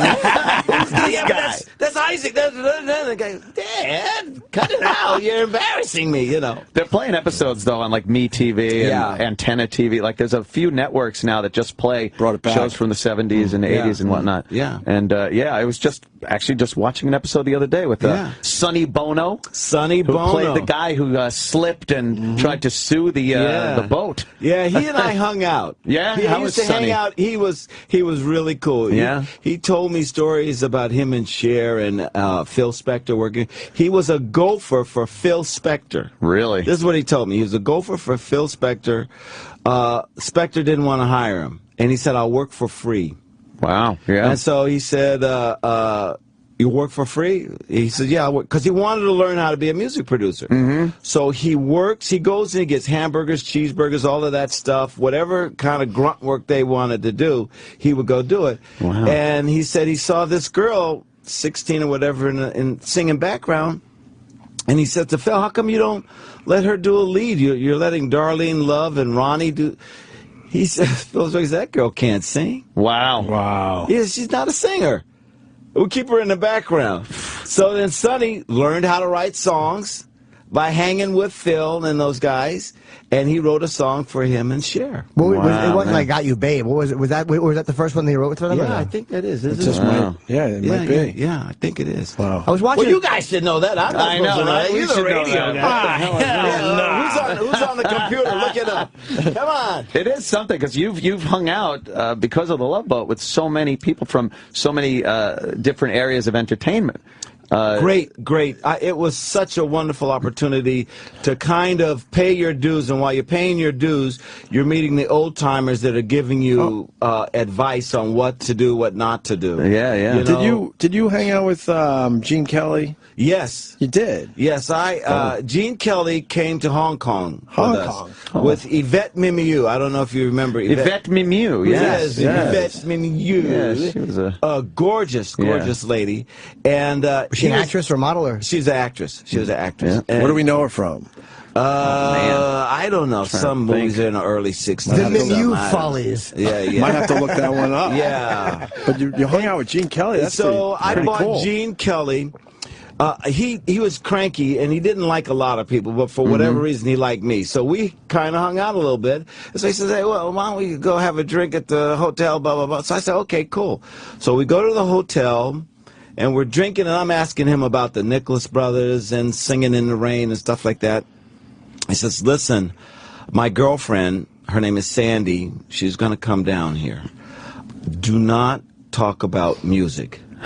I said, well, why? He says, well, if you talk about music, you're going to talk about singers. If you talk about singers, somebody may say Tony Bennett. She was married to Tony Bennett, and she's still a little bit upset about the divorce. And so don't say anything, okay? I said, okay, cool. She comes down, and I want to say... I left my heart in San Francisco so bad, you know, but I'm holding it. And then all the Tony Bennett songs just pop into your brain because the guy said, don't do anything. Now it's all you can think about. Yeah, that's all I can think of. So at the end of the deal, I said, he wanted to buy me the drinks. I said, no, you don't, I'll buy. And he says, no, I'm going to buy. I said, no, because I want to be able to tell my kids that when I was in Hong Kong, I bought Gene Kelly drinks. Yeah. You know what I mean? Why'd you say he was cranky? Like, was he being shitty to other people? Well, he was cranky, you know. He was just, I wouldn't say he was being shitty. He was just being a little bit persnickety. You know what I mean? It's like, we're ready for you. Okay, yeah, well, wait a minute. I got to get my thing on. That kind of thing. Just being Gene Kelly, yeah. I guess. Well, you know, I mean, he was a big dude, and sometimes, particularly in his career, some people don't treat other people with respect. And so if you didn't do that, he was very, wait a minute, I'm going to be there, but this is how this works. Because he's an old pro. I remember him telling me, he says, Ted, he says, Entertainment Tonight, don't do that show. I said, why? He says, they don't pay. He says they want everything for free. He Yeah. says you're worth money, make them pay you the money. You know? But he's probably from That's that, pretty smart. From the, He was from that era though, where like yeah, that's true. Yeah. You It was didn't like- show your face unless you got a check. yeah, so it's easy to say when you're a movie star, Right. To not do. But he didn't get paid when he did the Tonight Show, did he? Or other than maybe stale. Yeah, That was a scale, lot but of you're getting self-promotion. paid. His whole thing was don't do anything for free. Mickey Rooney was the same way. Mickey Rooney was pissed at Ronald Reagan because Ronald Reagan was the president of SAG, right? And he sold out all the actors to the studios for residuals.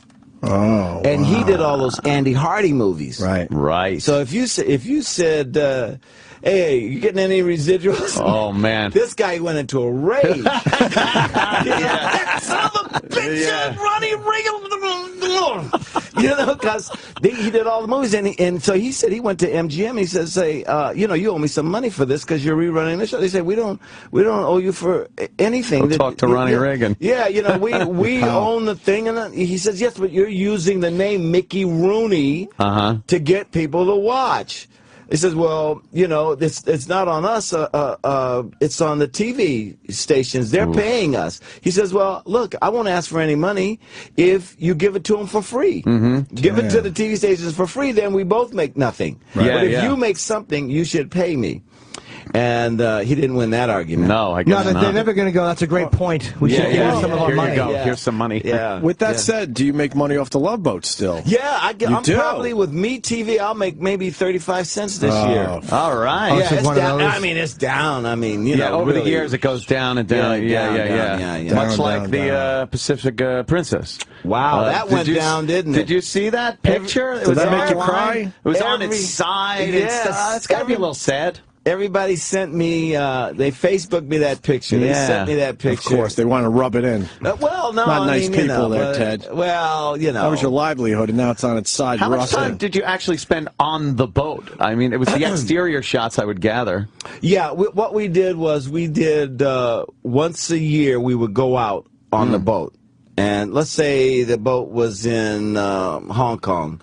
Or, you know, in the Asian... It's where King Kong played ping pong with his ding-dong, apparently. I remember that. Yes, in Hong Kong. He was Hong Kong. He would always go there to play ping pong with his ding-dong. Yes, it was notoriously big. Yes. So we went out on the ship once a year. Once a year, we do 3 specials. Okay. The 2-hour special. So if we were in Hong Kong, we do Hong Kong, Japan, and then Beijing. How long would you be out for? 6 weeks. Well, for 2 weeks per special, really? Yeah. Wow. Yeah. Would you fly celebrities in to do their episodes? Yes. Oh, okay. Yeah. But you had to stay in the boat for 6 weeks. Well, no, you'd go into Hong Kong. Oh, yeah, you would go into port or whatever, right. As a matter of fact, I have a story in that we were making so much money. And are you being sarcastic or you really were? No, we were making good theft dough. It was good money. Spelling paid his actors. I remember Stephen Bochco, who did the Hill Street shows, they didn't pay the actors, but they had better writing.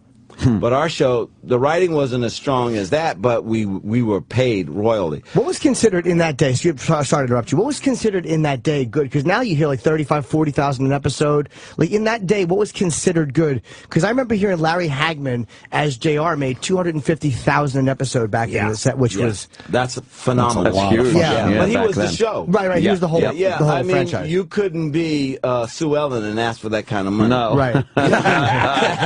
No, we'll divorce you, bitch. You know, I mean, you're out of here. But we're keeping this guy. What was considered good money then, man? Like, 30,000. Wow, 30, that's 30 grand an Jesus. episode. The 70s? Yeah. 30, that's good money. That's well more than a year's salary for a lot of people. That's a per lot of episode, money. So, yeah, Oh, especially back then. Yeah, back then. Oh, So my God. I told the producer, I said, listen, I want to have a suite when we get to Hong Kong because we got these little rooms on a boat. We're going to be in a hotel. I want a suite.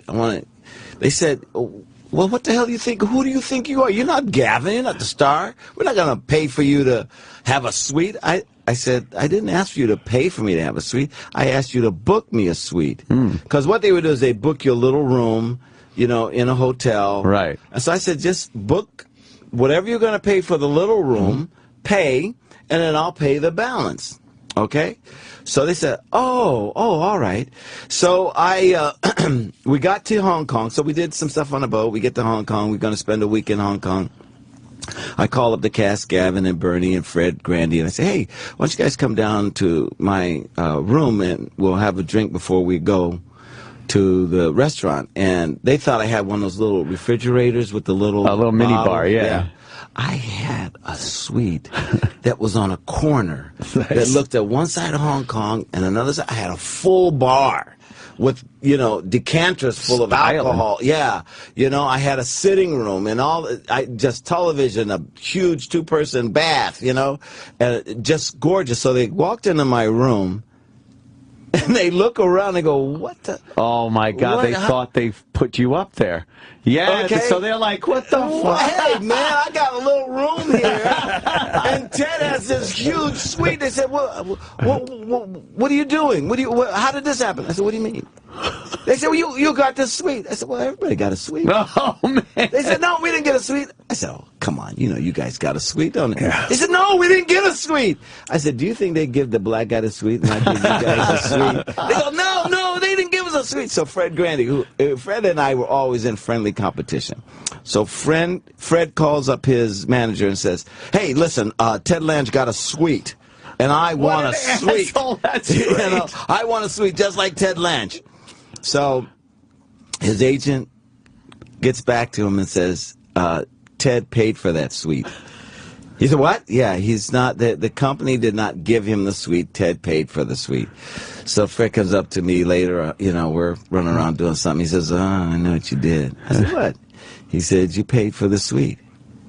I said, is that what they told you? He said, yeah, you paid for the suite. I said, well, if that's what they told you, yeah, I paid for the suite, but, didn't cost me no money, Fred, really. How much was the difference between what the buyout was? How much did you have to pay a night for the place? Do you remember?